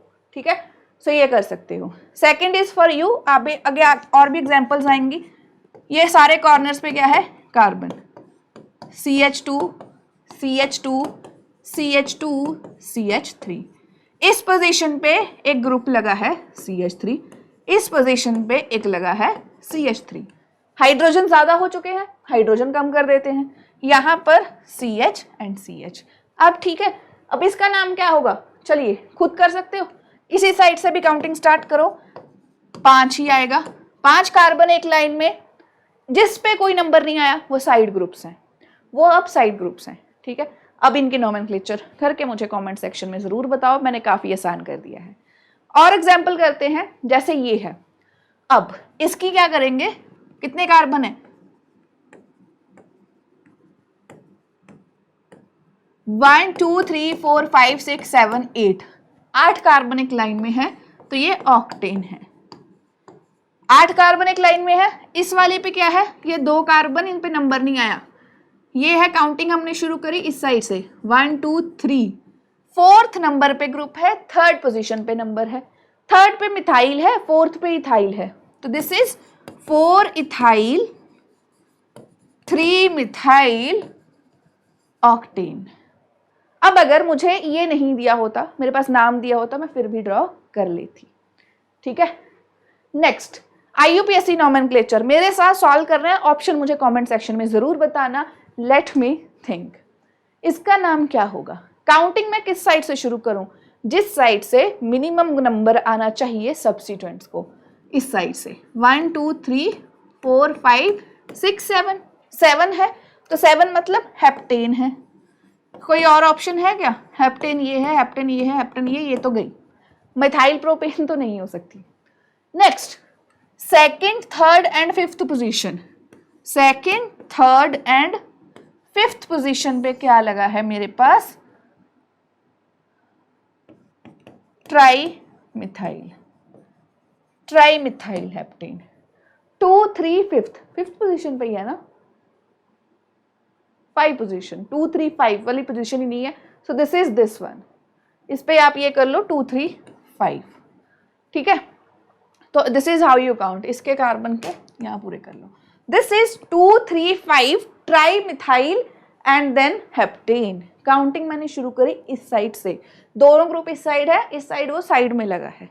All right, this is how you do it. Interesting था, बट हाँ उन्होंने क्या करा, ये ग्रुप शायद इधर से इधर आ गया है तो इसीलिए दे दिया इधर, देख रहे हो वहां पर CH2 है, यहाँ पर एक कम था, तो मे बी इस वजह से है ये। बट अगर मैं इसको 5th पोजीशन पे कंसीडर करूं तो 2 3 5 आएगा, अगर ये इस पोजीशन पे भी होता तो आप 2 3 6 कर देते। फिर आपको देखो इस साइड भी 2 पोजीशन पे है, इधर से भी 2 पोजीशन पे है, फिर कहां से काउंटिंग करोगे? फिर भी इधर से, क्योंकि इधर 2 ग्रुप हैं ऐसे, ठीक है। सो ये तो मेरे पास हो चुके हैं basic alicyclic compound, sorry acyclic compound, open chain compound. अगर मेरे पास बेंजीन रिंग के कुछ कंपाउंड्स आ जाएं, जैसे कि ये तो बेंजीन है, इसके ऊपर मैंने एक ग्रुप लगा दिया, तो कहीं ना कभी कभी ऑर्गेनिक में क्या होता है, जैसे आप लोगों का भी कुछ होगा, कुछ लोगों के एक्चुअल नेम से उनके सरनेम ज़्यादा फेमस हो जाते हैं, तो जैसे इनका यहाँ पर सरनेम फेमस हो जाए कि इनको इनके नाम से बुलाया जाता है, जैसे पांडे जी है ना, जैसे मान साहब, पंजाब में ऐसे कहते हैं, जैसे यादव जी, तो ऐसे नाम पे आपको ज़्यादा जाना जाता है as compare to your main name जो आपका एक्चुअल है। ऐसे ही आपके कई बार निक नेम्स इतने फेमस होते हैं कि आपको आपका रियल नेम बच्चों को नहीं पता, किसी को नहीं पता होता। तो इसका टॉलीन है ऐसे नाम, ऐसे इसका नाम है टॉलीन। तो एक्चुअल में ये क्या होना चाहिए, मिथाइल ग्रुप लगा है बेंजीन रिंग पे, this is actually methyl benzene, but इसका जो कॉमन नेम है दैट इज मोर फेमस। तो ऐसे कुछ कंपाउंड्स आपके आते रहेंगे। अगर इसके ऊपर एक ब्रोमीन लग जाए तो इसका नाम क्या आएगा, इसका नाम होगा ब्रोमोबेंजीन, ब्रोमोबेंजीन। अब ये जीओसी के लिए मैं बता देती हूँ बच्चों के लिए, अगर इसके कुछ ऐसे ग्रुप लग जाए, जैसे यहाँ पर OH ग्रुप लग जाए, सॉरी एक और Br ग्रुप लग जाए, OH से कंफ्यूज हो जाओगे, जैसे यहाँ पर एक ब्रोमीन लग जाए या यहाँ पर एक ब्रोमीन लग जाए या इस पोजीशन पे, ये तो पैरेट जैसा कलर हो गया। अब यहाँ पर क्या होगा, this is ortho position, this is Meta position, this is para position, ortho Meta para. तो आप कभी कभी कॉमन नेम्स में अगर आपके एग्जाम्स में आ रहे हैं तो ऐसा भी लिखा होगा मेटा डाइब्रोमोबेंजीन, है ना, तो वो भी आ सकता है। तो आपको क्या करना है, मेटा ब्रोमोबेंजीन आ जाएगा या ऑर्थो ब्रोमोबेंजीन। तो आपको ये तो कॉमन नेम्स हैं। अब मुझे अगर इस पोजीशन पे लगा, पैरा पोजीशन पे, चलो नॉमेनक्लेचर करते हैं अब इनके। अब मुझे अगर इसकी नंबरिंग करें 1 2 3 4, तो अगर ऑर्थो पोजीशन पे है तो नाम क्या होगा, 1 2 डाइब्रोमोबेंजीन, 1 2 डाइब्रोमोबेंजीन, ये नाम हो जाएगा। अगर वो लगा है थर्ड पोजीशन पे मेटा पे, दैट इज 1 3 डाइब्रोमोबेंजीन। अगर वो लगा है पैरा पोजीशन पे, देन दैट इज 1 4 डाइब्रोमोबेंजीन। ठीक है, तो ये रहता है। अभी मैं फंक्शनल ग्रुप्स की बात नहीं कर रही हूँ, I am just talking about same group अगर लगे हूँ, ठीक है। अब जैसे मेरे पास कुछ फॉर्मूलाज बताने हैं यहाँ पर, एनीसोल, ऑर्थो इथाइल एनीसोल का फॉर्मूला मुझे बताना है।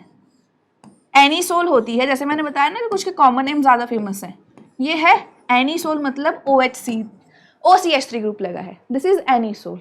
ऑर्थो पोजीशन पे, ortho is this one, ortho position पे लगा है C2H5, 2 कार्बन है इथाइल में, तो सेकंड पोजीशन पे लगा है। पैरा नाइट्रो एनिलीन, अब ये ए के लिए था, इरेज ही कर देती हूँ, सबको समझ में आ गया। ये NCERT का क्वेश्चन है। कुछ बच्चे जिनको NCERT में प्रॉब्लम आती है वो इसीलिए आती है क्योंकि ये कंपाउंड्स के नेम जो हैं वो दे totally new for you, but आगे जाके बार बार आने वाले हैं 11th क्लास के, 12th क्लास में भी, ठीक है। एक चैप्टर आएगा ना बेंजीन वाला, उसमें सारे करोगे जहां पर आप हक्कल रूल पढ़ोगे। Para nitro aniline, this is aniline, para position पे नाइट्रो ग्रुप लगा है, पैरा नाइट्रो एनिलीन। 2 3, चलो अब नेक्स्ट करते हैं, 2 3 डाइब्रोमो 1 फिनाइल पेंटेन। अब इसका कैसे करेंगे कि जो बेंजीन रिंग है वो अब एक साइड ग्रुप के जैसे आ गई, तभी 1 फिनाइल है, उसको बेंजीन ने लिखा। तो पहले 5 कार्बन हम लाइन में लगा देते हैं, 5 कार्बन लगा दिए, अब 1 फिनाइल पेंटेन है, मतलब पहली पोजीशन पे एक फिनाइल ग्रुप लगा है।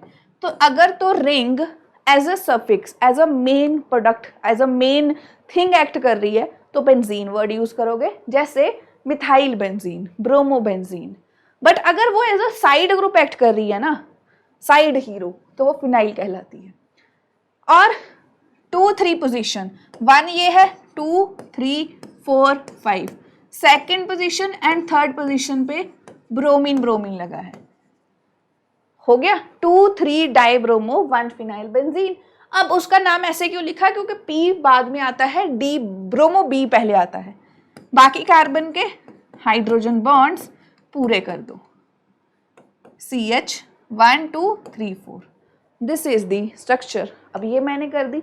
Next is for you people, nitrobenzene क्या होगी, बेंजीन रिंग के ऊपर NO2 ग्रुप लगा होगा सेकेंड पोजीशन पे, फर्स्ट पे फ्लोरो एंड फोर्थ पे C2H5। ड्रॉ करके खुद देखना, NCERT में गिवन भी है, बाकी मैंने कर दिए, ठीक है।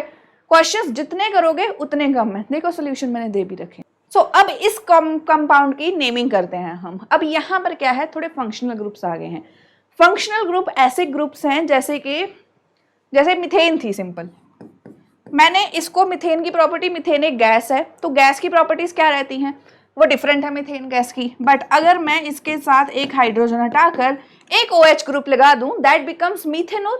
अब ये मीथेनॉल क्या है, दैट इज एन अल्कोहल। ये वो अल्कोहल है जिसके बारे में आपने न्यूज़पेपर में पढ़ा होगा कि जहरीली शराब पीने से हुई लोगों की मौत, तो दैट इज द मिथेनॉल 1। तो ये तो बहुत खराब हो गया। तो जस्ट बिकॉज एक पोजीशन से कुछ हटके वहां पर एक नया ग्रुप लग गया है जो कि हेट्रो एटम के पास इंक्लूड कर रहा है, ऑक्सीजन आ गया, इसकी जगह नाइट्रोजन आ जाता, कुछ भी आता, सो उसकी वजह से सारी प्रॉपर्टीज चेंज होगी, सारे फंक्शन चेंज हो गए, सो इन्हें हम फंक्शनल ग्रुप कहते हैं। अब इनकी वजह से हुए तो इनको प्रायोरिटी देनी पड़ेगी ना। तो अब अगर हमारे पास एक कंपाउंड में 2-3 फंक्शनल ग्रुप्स आ जाए तो प्रायोरिटी किसे देते हैं, COOH को सबसे ज्यादा प्रायोरिटी मिलेगी, उसके बाद OH को मिलेगी, ब्रोमीन तो एक साइड ग्रुप जैसे एक्ट करता है, ठीक है। अब यहाँ पर क्या है, मुझे काउंटिंग कहाँ से शुरू करनी है, जहां पर मेन फंक्शनल ग्रुप है, जैसे 1 2 3 4 5 6। फर्स्ट पोजीशन पे जो है वो एक एसिड है तो उसका नाम होता है बेंजोइक एसिड। जब रिंग के ऊपर कार्बोक्सिलिक ग्रुप, ये है कार्बोक्सिलिक एसिड फंक्शनल ग्रुप। देखो अगर बिगिनर हो तो बिल्कुल भी ध्यान मत देना, रिलैक्स करोगे अच्छे से, नेक्स्ट ईयर में पूरा चैप्टर आएगा, ठीक है। अदरवाइज NCERT में इसी चैप्टर में एक फंक्शनल ग्रुप का पूरा टेबल है जिसमें सारे फंक्शनल ग्रुप की लिस्ट है, उसमें देखना COH ग्रुप के लिए हम यूज करते हैं सफिक्स ओइक एसिड। यहां पर तो क्लास 11th का वन शॉट है, अगर ज्यादा टाइम होता मैं अच्छे से करवाती सारे ग्रुप्स के फंक्शनल ग्रुप के नॉमेनक्लेचर, ओके। यहां पर बेंजोइक एसिड है, थर्ड पोजीशन पे ब्रोमो, फोर्थ पे hydroxy, so it will be 3 bromo 4 hydroxy benzoic acid. कौन सी ऑप्शन सही है, A option is the right one. तो जितनी नॉमेनक्लेचर की एग्जांपल्स कर लो उतनी कम है और बहुत ही इंपॉर्टेंट है, ठीक है। ये मैंने सिर्फ आपको करवा दी है एज पर दी क्लास 11th बुक। अब आती है आइसोमेरिज्म की बात। व्हाट इज आइसोमेरिज्म, जिन्होंने पहली बार सुना है, ये हाथ मेरा ये दूसरे हाथ के बिल्कुल सेम सा है but they are still opposite. सब सिमिलर, 5 ही फिंगर्स हैं, 5 ही नेल्स हैं, सब कुछ similar but still they are opposite. तो केमिस्ट्री में जब एक मॉलिक्यूल का फॉर्मूला सेम होगा बट उनकी स्ट्रक्चर डिफरेंट है, कुछ और डिफरेंट चीजें आ रही हैं, वो कैसे अरेंज है 3D में, तब उन्हें हम कहते हैं आइसोमेरिज्म, ठीक है। सेम फॉर्मूला रहना is very important but condition is formula same but difference कहां पर है, difference lies in the nomenclature. तो कभी आपके पास आइसोमेरिज्म आइसोमर्स बनाते हुए कहीं ना कहीं नॉमेनक्लेचर आ गया तो आपको पता है क्या करना है, वहां पर उसको भूल जाना है, ठीक है। वहां पर अगर सेम आ गया नाम तो वो गलत है, आप सेम ही चीज बार बार ड्रॉ कर रहे हो। तो कुछ टाइप्स हैं जैसे स्ट्रक्चरल एंड स्टीरियो, कुछ बच्चों को यही नहीं समझ आता, वो पूछ लेते हैं ज्योमेट्रिकल एंड स्टीरियो में क्या डिफरेंस है। ज्योमेट्रिकल टाइप है किसकी, ठीक है, एक एक करके करेंगे। स्ट्रक्चरल आइसोमेरिज्म मतलब चीजें पोजीशन कहाँ पर है स्ट्रक्चर में, वो डिफरेंट है। जैसे कि चेन आइसोमेरिज्म की अगर मैं बात करूं तो मेरे पास ये है, इसमें कितने हैं 4। अब मैं क्या करूं, इसको उठाकर मैं इस पोजीशन पे लगा दूं CH3। अब चेन कम हो गई ना, अब चेन जो है वो कम हो गई, this is chain isomer. Count कर लो कार्बन, 4 कार्बन, इसमें हाइड्रोजन कितने हैं, 3 2 5 2 7 एंड 10, C4H10। यहां पर भी काउंट कर लो, 2 3 6 6 9, यहां पे 3 आएगा, 3 3 3 9 प्लस 1, यहां पर भी कितने आ गए, 10। फॉर्मूला सेम बट अगर इनकी स्ट्रक्चर डिफरेंट है। अब नॉमेनक्लेचर करके देख लेते हैं। नॉमेनक्लेचर देखो, this is butane, simply 4 carbon है, 4 ही कार्बन है ना, 1 2 3 4, सिंगली बॉन्डेड है सारे, तो ब्यूटेन। यहां पर 1 2 3, सेकेंड पोजीशन पे मिथाइल ग्रुप, 2 मिथाइल प्रोपेन, नाम क्या हो गया, डिफरेंट। तो ये आ गया चेन। तो कई बार कंफ्यूजन हो जाती है कि चेन आइसोमेरिज्म में एंड पोजीशन आइसोमेरिज्म में क्या फर्क है। फर्क ये है कि यहाँ पर आपको हमेशा ब्यूटेन से कम नंबर मिलेगा। अगर आपके पास पेंटेन होती तो ब्यूटेन आता, प्रोपेन आता, हेक्सेन होती तो पेक्टेन आता, ब्यूटेन आता, कम होता जाएगा। पोजीशन में क्या होगा, पोजीशन में ये देखो सॉरी, पोजीशन में ये OH ग्रुप लगा है, ये OH ग्रुप लगा है, इसके बारे में मैंने बता दिया है। काउंटिंग इस साइड से शुरू, क्योंकि इसने आकर जज्बात बदल दिए पूरे ग्रुप के। ब्यूटेन थी, इसने क्या बना दिया, ब्यूटेनोल, इसने बना दिया है ब्यूटेनोल, दिस इज ब्यूटेनोल। अब मैं इसको यहां से उठाकर सेकंड पोजीशन पे लगा दूं, CH3 CH2 CH CH3 OH, तो ये क्या है, सेकंड पोजीशन पे आ गया। अब इसका नाम क्या हुआ, 2 ब्यूटेनोल या ब्यूटेन 2ओल भी कह देते हैं। सेकंड पोजीशन पे आके लग गया ना, सेकंड पोजीशन पे आके लग गया। अब उसको अगर, अब ये गलती आप लोग क्या करते हो, कई बार करते हो बच्चे, आपने सोचा कि इसको थर्ड पोजीशन पे लगा देते हैं, तो क्या आप मेरे पास कोई एक आइसोमर और बना क्या ये 3 ब्यूटेनोल हो गया? नहीं बच्चे, ये बिल्कुल नहीं हुआ। काउंटिंग उस साइड से जिस साइड से फंक्शनल ग्रुप को मिनिमम नंबर आए। सो क्या है, 1 2 3 4, तो ये फिर से 2 ब्यूटेनोल है। सो जब मेरे पास सेम नाम आ जाता है तो वो आइसोमर्स नहीं होंगे, ये दोनों सेम ही है। तो इसके ब्यूटेनोल के ये 2 है। अब इन्होंने दोनों में देखो क्या चेन कम हुई, यहां पर भी ब्यूटेनोल थी, यहां पर भी ब्यूटेनोल है। फर्क कहां पे पड़ा, फर्क है कि उनकी पोजीशन डिफरेंट हो गई, फर्क फर्स्ट से वो सेकंड पे आ गई। This is the point. Okay, ये पोजीशन है।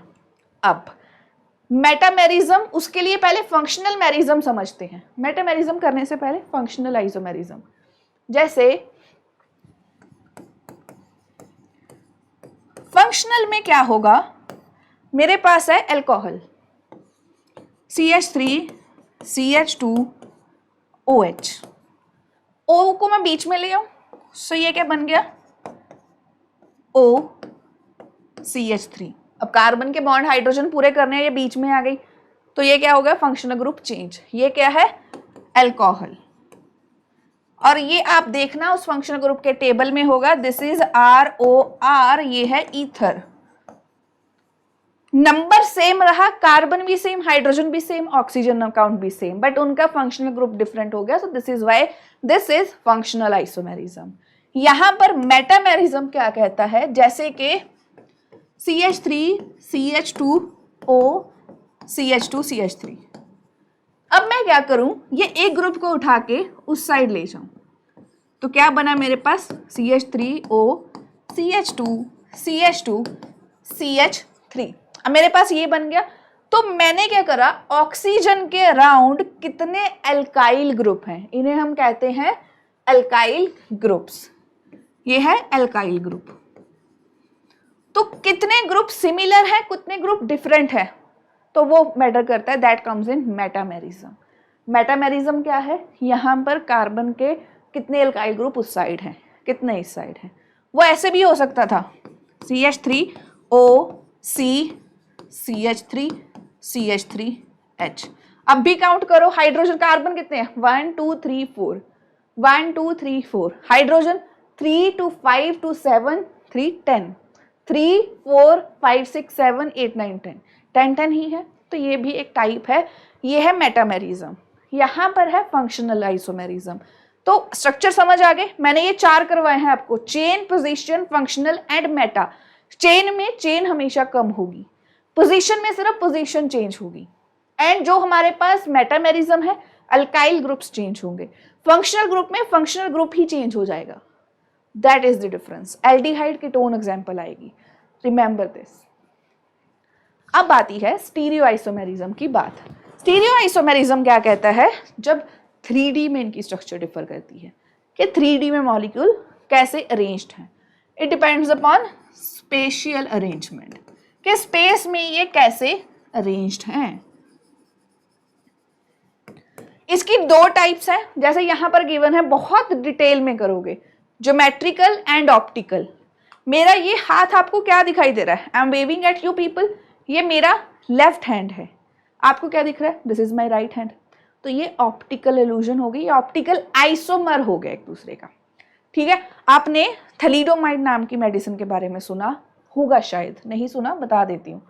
थैलिडोमाइड नाम की मेडिसिन, अच्छा आप सोचो कि आइसोमेरिज्म क्यों पढ़ रहे हो।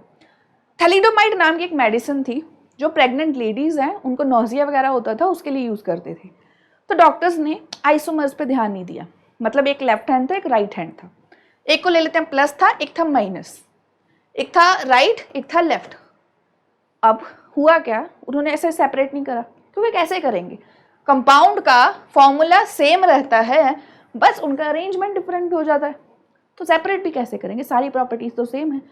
बट जब उन्होंने सेपरेट नहीं करा एंड बच्चे पैदा हुए, किसी की आर्म मिसिंग थी, किसी की लेग मिसिंग थी, किसी की नोज में कोई प्रॉब्लम थी, कोई चल नहीं पा रहा था, कोई आई साइट वीक थी, है ही नहीं थे, ब्लाइंड थे, जस्ट बिकॉज साइंटिस्ट ने आइसोमेरिज्म्स को, आइसोमर्स को सेपरेट नहीं करा, उनकी पूरी लाइफ के लिए दे आर हैंडीकैप्ड। मेरे पास I have hands, I have eyes, I have every part of my body, I am very grateful for that. हमें रियलाइज नहीं होती, बट वो चीज़ें हमारी बॉडी में बहुत इंपॉर्टेंट है। तो वो क्यों गलती हुई, क्योंकि उन्होंने इनको सेपरेट नहीं करा। एक बहुत ही डेडली था, एक बहुत ही बेनिफिशियल था। सो ये एक हॉट टॉपिक बन जाता है केमिस्ट्री का, specially stereo arrangement, stereo isomers. इसकी 2 टाइप्स रहती हैं, ज्योमेट्रिकल एंड ऑप्टिकल। ऑप्टिकल वही, जैसे मेरे आपके फेस के ये हाथ डिफरेंट दिख रहे हैं। ज्योमेट्रिकल में आपके पास आता है सिस एंड ट्रांस। मतलब अभी के लिए आपको ये बता देती हूँ, आइसोमेरिज्म का एक अलग से 1 शॉट बनना चाहिए, ठीक है, वो अलग टॉपिक है। बट यहां पर अगर मैं सिस एंड ट्रांस की बताऊं, जब डबल बॉन्ड के राउंड बता रही हूं, अगर ये दोनों ग्रुप सेम साइड पे हैं, ये दोनों ग्रुप सेम साइड पे हैं, तो दिस इज सिस। अगर ये दोनों ग्रुप डिफरेंट साइड पे हो जाएं, CH3 CH3 HH, this becomes trans. जब ऑपोजिट है वो ट्रांस है, C के ऑपोजिट है, हाइड्रोजन के ऑपोजिट है। सेम हियर, सिस फॉर्म ऊपर है, H नीचे है ना बात। तो अब यहाँ पर सिस एंड ट्रांस की बात जब होगी, ये एक चीज का ख्याल रखना, अगर वो सेम स्पॉट पे होते, मतलब अगर ये मैं इस कार्बन पे लगा देती कि इधर H और इधर CH3, जब वो सेम कार्बन पे है, then they are not different, then they are not cis. वो उनका सेपरेट कार्बन पे होना चाहिए, 1 2 2 3 होना चाहिए, एक कार्बन पे दोनों नहीं होंगे, ठीक है। और यहाँ पर ऐसा क्यों है, क्योंकि अगर सिंगल बॉन्ड हो, अगर सिंगल बॉन्ड है यहाँ पर CH3, मैंने किसी का एक हाथ पकड़ा है, हम ऐसे मार्केट में चल रहे हैं, तो चलना आसान है, फ्रीडम है, फ्रीली मेरा हाथ ऐसे ऐसे भी मूव कर सकता है। कुछ बच्चे करते हैं ना, चलते हुए घर वालों के हाथ ऐसे ऐसे घुमाते हैं, बट अब मैंने वही 2 हाथ पकड़ लिए, अब 2 हाथों से चलना मुश्किल है ना, हम किसी से बात भी नहीं कर पाएंगे, लोग भी देखते रहेंगे। सो 2 हाथ नहीं पकड़ सकते, जब 2 हाथ पकड़े हैं तो मूवमेंट मुश्किल हो जाती है, इसे हम कहते हैं restricted rotation, restricted rotation, okay, restricted rotation. तो जब रेस्ट्रिक्टेड रोटेशन होगी तब आपके ग्रुप्स जो हैं वो डिफरेंट रहेंगे, अब वो मूव नहीं कर पा रहे, तो सिस एंड ट्रांस आएगा। ज्योमेट्रिकल में बस इतना अभी के लिए काफी है। अगर आप करो बात इस चीज की, जैसे कुछ एग्जांपल्स हैं मेरे पास है, ये question number 15 from NCERT book. अब इसको प्रैक्टिस करते हैं। ऑप्टिकल के बहुत डिटेल में है, सो वन शॉट में उसकी बात नहीं करते हैं। What is the relationship between members of following structures? हमें बताना है। तो चलो पहले इसको बताओ। D, D, H, H। यहाँ पर D दोनों सेम साइड पे है और उधर D दोनों ऑपोजिट पोजीशन पे है। किसी को नहीं दिख रहा, छोटा है, सो this is like H, H। D क्या है? हाइड्रोजन का आइसोटोप है। सो ये फॉर्म क्या है? This is trans. ये ज्योमेट्रिकल आइसोमर्स है, ये ट्रांस है, तो ये है सिस। ठीक है। अब यहां पर क्या हुआ? HOH और यहां पर OH है। ये क्या हो गया अब यहां पर? अब पहले ए की बात करते हैं, इस पे भी आते हैं सी पे। सी इज थोड़ा सा डिफिकल्ट फॉर यू, ए की बात करते हैं। मेरे पास है ये, इसको मुझे समझने में शायद प्रॉब्लम आए, तो मैं क्या कर लेती हूँ, इनको मैं ओपन करके ऐसे लिख लूँ 1 2 3 4 5 1 2 3 4 5 और इधर किस पोजीशन पे लगा है? 1 2 3 4 5 ही है, बट ये ग्रुप पे लगा है सेकंड पे। तो ये है कौन सा वाला? पोजीशन। फंक्शनल ग्रुप सेम रहा, ये कीटोन फंक्शनल ग्रुप है, वो सेम रहा, बट उनकी पोजीशन जो है वो अलग अलग हो गई। यहाँ पर वो थर्ड पोजीशन पे है, इसमें सेकंड पे है। नेक्स्ट जो है, जो मेरे पास लास्ट वाला है, दिस इज HCOH और यहाँ पर OH। यहाँ पर कार्बन के ऊपर पॉजिटिव है, OH है एंड H। यहाँ पे वो कहाँ डिफर कर रहे हैं? यहाँ पर तो एटम की कुछ भी फर्क नहीं है, these are coming as resonance. Resonance is another topic. ठीक है, ये रेजोनेंस, उन्होंने रिलेशनशिप पूछा है कि क्या है। सो ये स्ट्रक्चरल आइसोमेरिज्म, ज्योमेट्रिकल आइसोमेरिज्म या रेजोनेंस कंट्रीब्यूटर्स। ये क्या है मेरे पास? ये है मेरे पास स्ट्रक्चरल आइसोमर। स्ट्रक्चर में कौन सा था? Position isomer. ये क्या था? ज्योमेट्रिकल आइसोमेरिज्म था, बट कौन सा? Cis and trans. ये है रेजोनेंस कंट्रीब्यूटर्स। ठीक है, सो ये क्वेश्चंस हैं। रेजोनेंस के बारे में हम बात करने वाले हैं। यहां तक बेसिक टर्मिनोलॉजी की बात खत्म होती है। अब हम शुरू करने जा रहे हैं बॉन्ड ब्रेकिंग की बात। अगर सपोज करो मेरे पास कुछ चीजें हैं, मेरे पास अगर ये रिमोट में खींचने लग जाऊं, आप भी एक साइड से खींचो, एक इधर से खींचे, दोनों को चाहिए, तो ये रिमोट बीच में से टूट जाए, हाफ मेरे हाथ में आ जाए। वो एक फ्लिप करने वाले फोन होते थे ना, तो एक बार हुआ भी था, मैं और मेरा भाई खींच रहे थे, तो स्क्रीन उसके हाथ, बटन वाला पोर्शन मेरे हाथ में रह गया। तो इक्वल आ गया ना सबके पास। जैसे इसे हम कहते हैं बॉन्ड का टूटना, बट सेम होमोलिटिक फिजन। जैसे मेरे पास ए और बी के बीच का बॉन्ड टूटा। अब बॉन्ड मतलब दोनों के बीच में क्या है? दो इलेक्ट्रॉन्स। तो ये दोनों, ये इधर ले गया, ये इधर ले गया, मतलब ये बॉन्ड टूटा। देखो मैं हाफ हेडेड एरो दिखा रही हूं, तो इसका क्या बना? ए पे भी एक इलेक्ट्रॉन, बी पे भी इलेक्ट्रॉन। तो इसे हम कहते हैं होमोलिटिक फिजन और क्लीवेज। एंड यहां पर हमारे पास क्या बन रहा है? रेडिकल। यहां पर मेरे पास रेडिकल्स बन रहे हैं, इन्हें हम रेडिकल्स कहते हैं। फ्री रेडिकल्स भी बहुत ज्यादा रिएक्टिव, बहुत ज्यादा अच्छे, भले खुश थे वो अपने बॉन्ड बनाकर, हमने उनको तोड़ दिया। Fission is breaking them. But अब हेट्रोलिटिक हो जाए, यही रिमोट खींच रहे हो, ज्यादा पावरफुल है, another person is very powerful, उसने खींचा तो ये पूरा रिमोट उसके हाथ में, मेरे पास क्या बचा? कुछ भी नहीं। शायद मैं स्ट्रांग हूं और आप लोग खींच रहे हो, तो मेरे हाथ में आ जाए, आपके हाथ में कुछ भी ना आए, तो एक के पास कुछ भी नहीं आया, एक के पास दोनों आ गए। तो जैसे ए और बी का बॉन्ड टूटा, तो ये सारे बॉन्ड बी ले गया इलेक्ट्रॉन, तो मतलब ए और बी के बीच में जो इलेक्ट्रॉन थे वो सारे बी के पास चले गए। सो ए के पास कुछ भी नहीं, बी के पास 2 इलेक्ट्रॉन, तो बी के ऊपर क्या आएगा? Negative charge. बी के पास नेगेटिव चार्ज, ए के पास आएगा पॉजिटिव।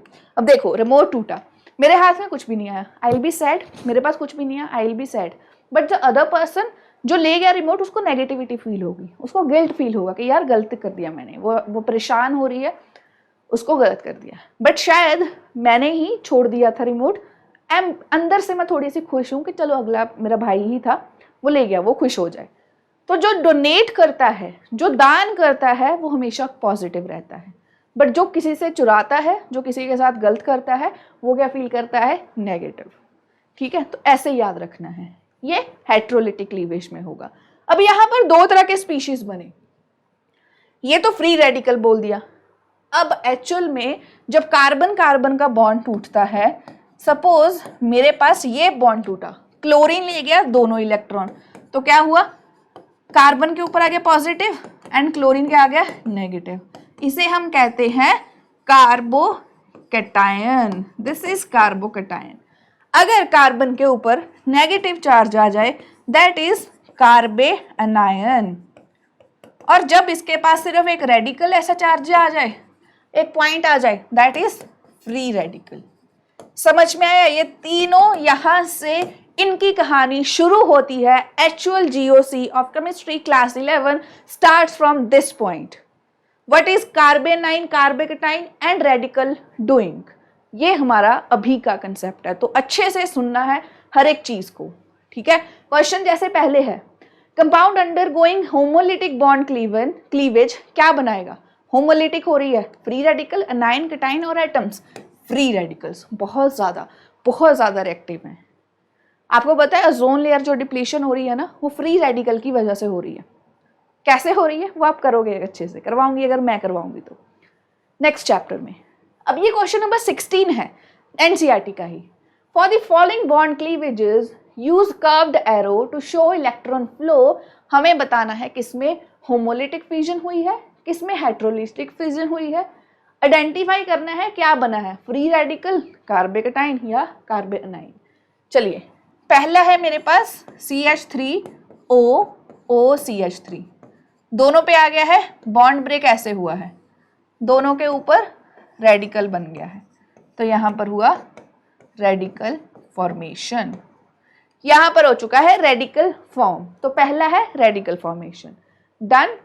अब नेक्स्ट में क्या हुआ है, बी में something like CH3 and O plus OH negative, और मेरे पास क्या बना है, OH नेगेटिव क्या है, बेस है, वो यहां से एक हाइड्रोजन ले गया, तो क्या बना CH3 CH2, यहां पर क्या आ गया नेगेटिव, यहां पर प्लस H2O, H पॉजिटिव निकल गया, सो यहां पर हुई है हेटेरोलिटिक फिजन, और क्या बना है कार्बेअनाइन,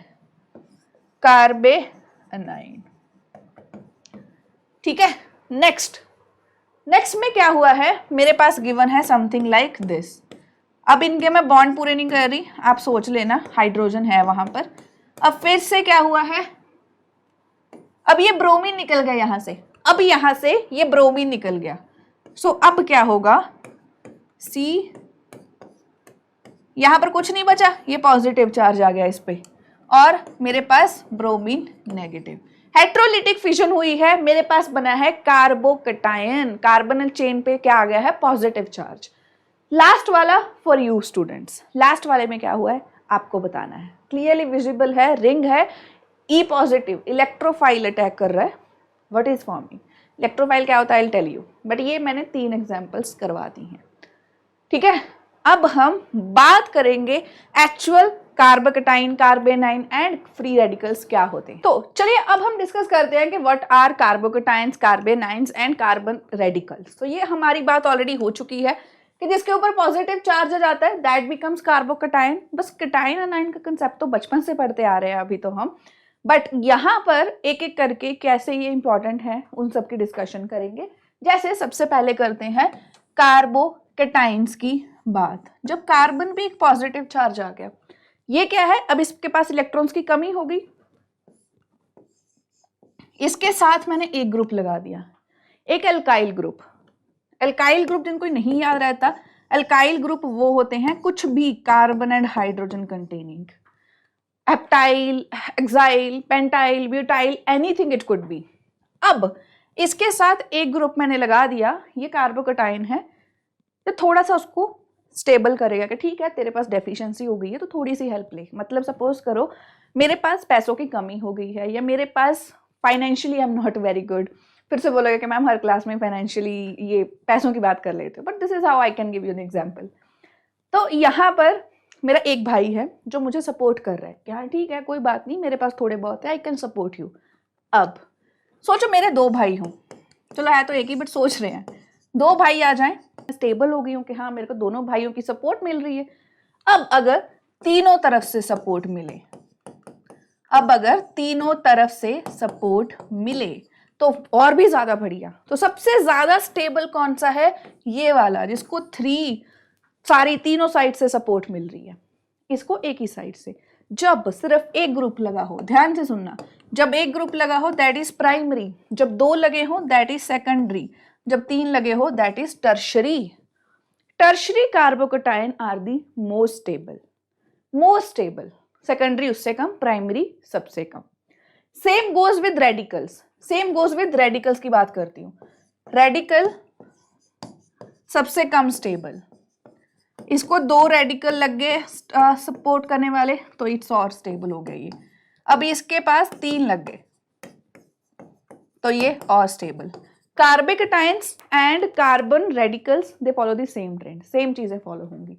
यहाँ पर ना आई इफेक्ट का भी एक लॉजिक आएगा, बट वो मैं जब आई इफेक्ट करवाऊंगी मैं तब इनको रिलेट करूंगी उसके साथ, ठीक है। तो यहाँ पर प्राइमरी, टर्शरी, सेकेंडरी ऐसा है।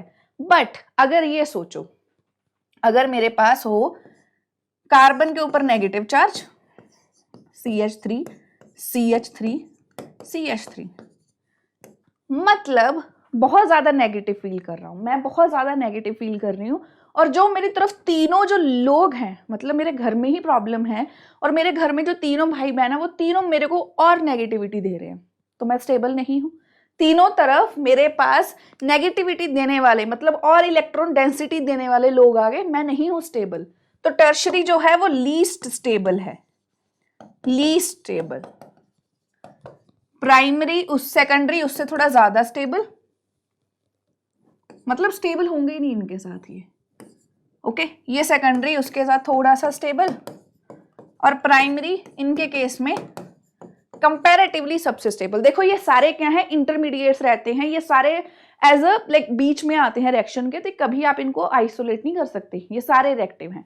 मतलब सोचो मैंने क्लास में बच्चे चूज करे, 5 बच्चे हैं, सबके 20 में से किसी के 5 में से ऊपर नंबर आए ही नहीं, किसी के आए 2, किसी के आए है 3, किसी के 4, किसी के 4.5, एक का एक ही आया।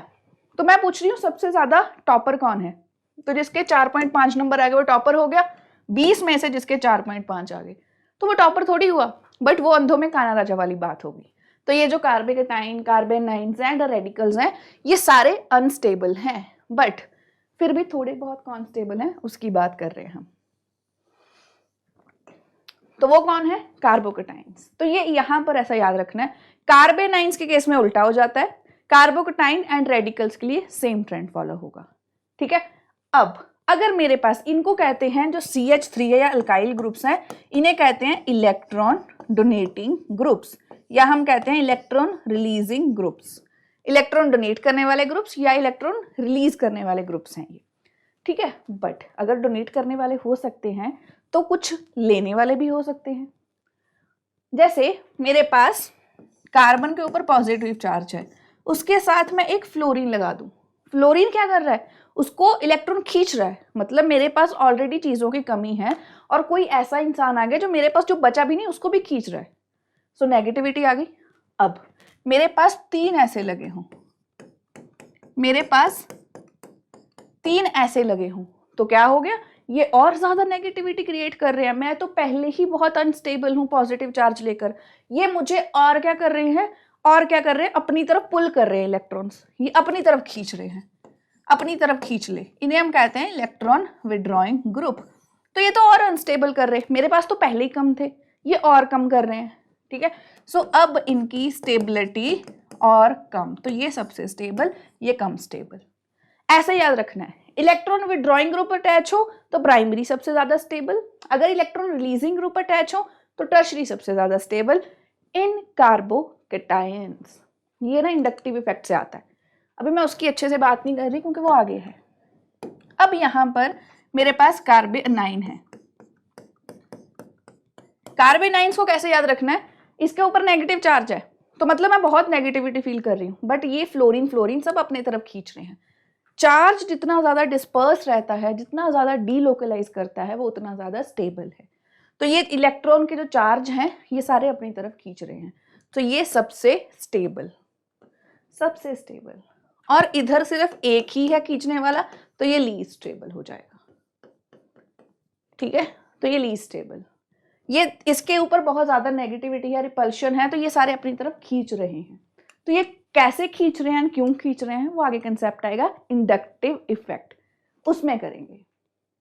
ठीक है, ये तीनों की बात समझ आ गई। कार्बोकेटाइन, कार्बेनाइन एंड कार्बे रेडिकल में सिर्फ अगर ये बातें याद हो गई तो आपका आगे आने वाला सारा कुछ काफी इजी हो जाएगा। एक चीज की याद रखना है बस, कार्बोकेटाइन जब भी बनेंगे, टर्शरी कार्बोकेटाइंस जो हैं, अगर आपके पास कभी प्राइमरी या सेकेंडरी बना है, चांसेस हैं कि आप उसे टर्शरी बना सकते हो। Always go for it, always go for it. ठीक है, एलिमिनेशन रिएक्शंस करोगे, किसी भी रिएक्शन में जब कार्बोकेटाइन बनेगा तो देखना कि क्या पॉसिबिलिटी है उसे ट्रांसफर करने की, देन गो फॉर इट। अब चलो, अब देख लेते हैं कुछ क्वेश्चंस हमारे पास। जैसे ये क्वेश्चन है, find the order of stability of the following carbocations.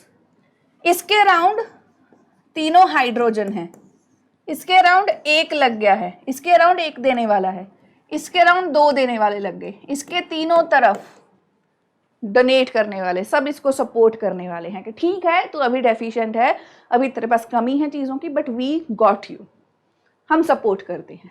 तो सबसे ज़्यादा वो स्टेबल। देखो कई बार ऐसा होता है लाइफ में, ऐसी कंडीशंस आ जाती हैं जब हम स्टेबल नहीं होते, है ना, बट अगर ऐसे दोस्त हो जो वी लाइक जो हमारे साथ खड़े हैं, it makes us feel very stable. ठीक है, तो यहाँ पर वो हमारे पास सीन बन जाता है। प्राइमरी के पास कुछ भी नहीं है, इसके पास एक ही है, इसके पास हाइड्रोजन है, हाइड्रोजन कुछ नहीं कर रही। ठीक है, अब कार्बेनाइंस की स्टेबिलिटी का सेम मैंने बता दिया है। अब इसका मुझे बता दो ABCD क्या सीक्वेंस आएगा। कार्बेनाइंस के केस में उल्टा हो जाएगा कार्बोकेटाइंस के लिए। जिसको ये आंसर नहीं आ रहा वो अभी 2-3 मिनट पीछे जाकर देख लो। Next, arrange the following in the decreasing order of acidity. अरे ये कैसे होगा, चलो इस चीज को ना ध्यान से देखना।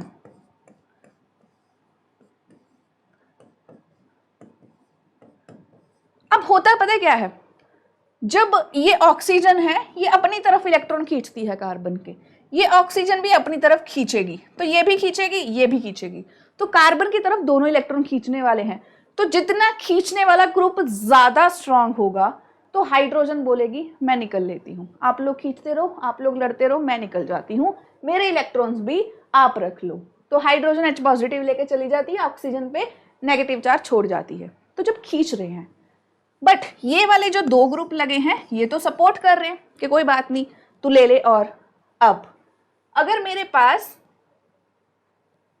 अरे अरेंज करने के लिए बोला है, ये सिंबल बीच में डाल दिया है, तो चलो ये देखो मैं समझा देती हूँ ये कैसे है। सिंबल डाल तो दिया है, दिख गया है आपको।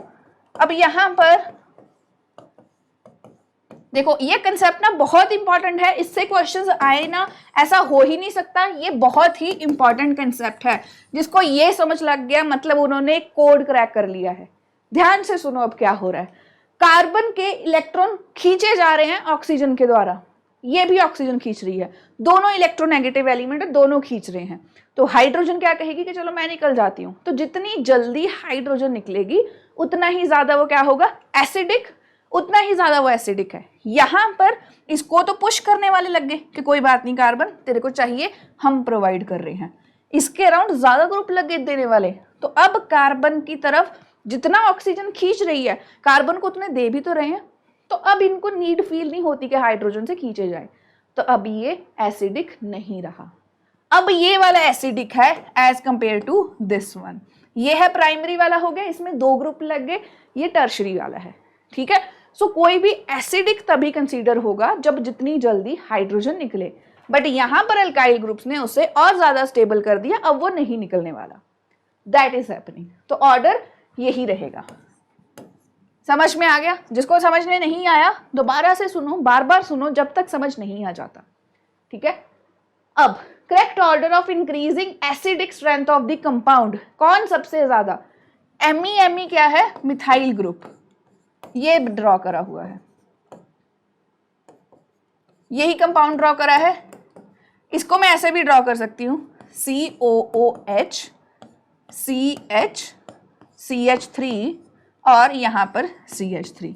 अब ये कार्बन की दोनों ऑक्सीजन अपनी तरफ खींच रही हैं, बट ये वाला कार्बन दोनों प्रोवाइड भी तो कर रहे हैं उसे कि ले, अब उसको कोई कमी महसूस नहीं हो रही, तो हाइड्रोजन नहीं जाएगी, हाइड्रोजन नहीं जाएगी।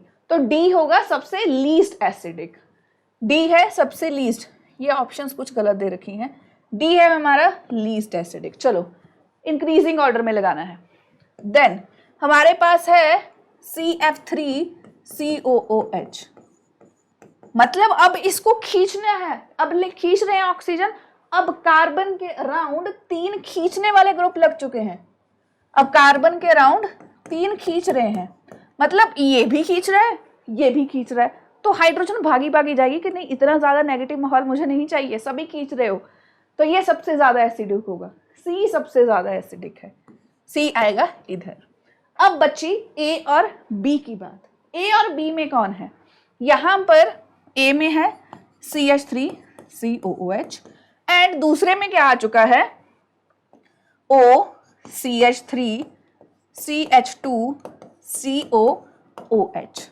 अब यहां पर ये है मिथॉक्सी ग्रुप, ये वाला जो ग्रुप है ये क्या कर रहा है, ये ऑक्सीजन भी अपनी तरफ खींच रही है, ये ऑक्सीजन भी अपनी तरफ खींच रही है, ये भी ऑक्सीजन खींच रही है, ये भी ऑक्सीजन खींच रही है, this is bit more acidic, तो हाइड्रोजन जल्दी जल्दी निकलेगा, तो दूसरे पे आएगा बी एंड इस पे आएगा ए। तो सीक्वेंस समझ में आया, दोबारा समझाती हूँ, देखो जितने ज्यादा खींचने वाले ग्रुप लगे होंगे उतना ज्यादा एसिडिक, जितने ज्यादा डोनेट करने वाले ग्रुप लगे होंगे उतना कम एसिडिक, जितने ज्यादा दान करने वाले हैं हाइड्रोजन को कमी महसूस नहीं होगी, हाइड्रोजन वहीं पर रहेगी, बट जब आप बात करोगे ऐसे ग्रुप्स की सब खींच रहे हैं तो हाइड्रोजन निकल जाएगी। This is how you compare acidic strength. ठीक है, अब बात करते हैं न्यूक्लियोफाइल एंड इलेक्ट्रोफाइल्स की। न्यूक्लियोफाइल्स क्या होते हैं, जो दान करते हैं, हमेशा जो दान करते हैं, इनके ऊपर होगा नेगेटिव चार्ज। इलेक्ट्रोफाइल्स वो होते हैं जिनके पास इलेक्ट्रॉन्स की कमी होगी, जिनके पास कमी होगी। न्यूक्लियोफाइल्स में मोस्टली नेगेटिव चार्ज रहता है, जैसे कि OH नेगेटिव। OH नेगेटिव एक बहुत ही अच्छा न्यूक्लियोफाइल है। अगर मैं बात करूं इलेक्ट्रोफाइल की, इलेक्ट्रोफाइल्स जैसे NO2 नेगेटिव भी आ जाए, अब यहां पर अमोनिया की बात करें NH3, तो ये भी इलेक्ट्रॉन पेयर क्या कर सकता है, डोनेट, तो ये भी न्यूक्लियोफाइल है। इलेक्ट्रोफाइल्स में जैसे BF3, बोरोन के 6 बॉन्ड हैं, 3 है, 6 इलेक्ट्रॉन्स हैं, उसकी ऑक्टेट कंप्लीट नहीं है, तो वो एक बहुत अच्छा एक इलेक्ट्रोफाइल है BF3। BF3 एक बहुत ही अच्छा इलेक्ट्रोफाइल है। ऐसे ही मेरे पास इलेक्ट्रोफाइल क्या है, कार्बोकैटायन। जब भी कार्बोकैटायन बनते हैं that becomes a very good electrophile. अगर मेरे पास ये ग्रुप हो, ये ग्रुप है जैसे, तो कार्बन की ऑक्सीजन अटैच है, ऑक्सीजन एक इलेक्ट्रोनेगेटिव एलिमेंट है, ये अपनी तरफ इलेक्ट्रॉन्स को पुल करेगी, तो कार्बन के ऊपर पार्शियल पॉजिटिव चार्ज आ जाता है। ये जो पार्शियल पॉजिटिव चार्ज है ये इसको क्या बना देता है, it makes it electrophile. Nucleophile में जैसे Cn नेगेटिव, और वाटर के पास भी तो ऑक्सीजन के पास नेगेटिव लोन पेयर है और लोन पेयर है, तो ये भी न्यूक्लियोफाइल। हमेशा याद रखना है न्यूक्लियोफाइल इलेक्ट्रोफाइल को अप्रोच करेगा, अगर इलेक्ट्रोफाइल ही है वो नहीं अप्रोच करेंगे सेम को, दान करेगा हमेशा, ये हमेशा लेने वाला होगा। ठीक है, इस चीज को याद रखना है, दिस इज इंपॉर्टेंट। ये आपके पास नेक्स्ट चैप्टर में आएंगे, nucleophilic substitution reactions, electrophilic substitution reaction. Benzene ring की बात करते हैं, चलो ये समझ में आ गया। अब मैं पूछती हूँ बेंजीन रिंग कैसे रिएक्शन प्रेफर करती है, ये मैं इस चैप्टर को अगले चैप्टर से लिंक कर रही हूं। तो क्या है, कार्बन कार्बन कार्बन,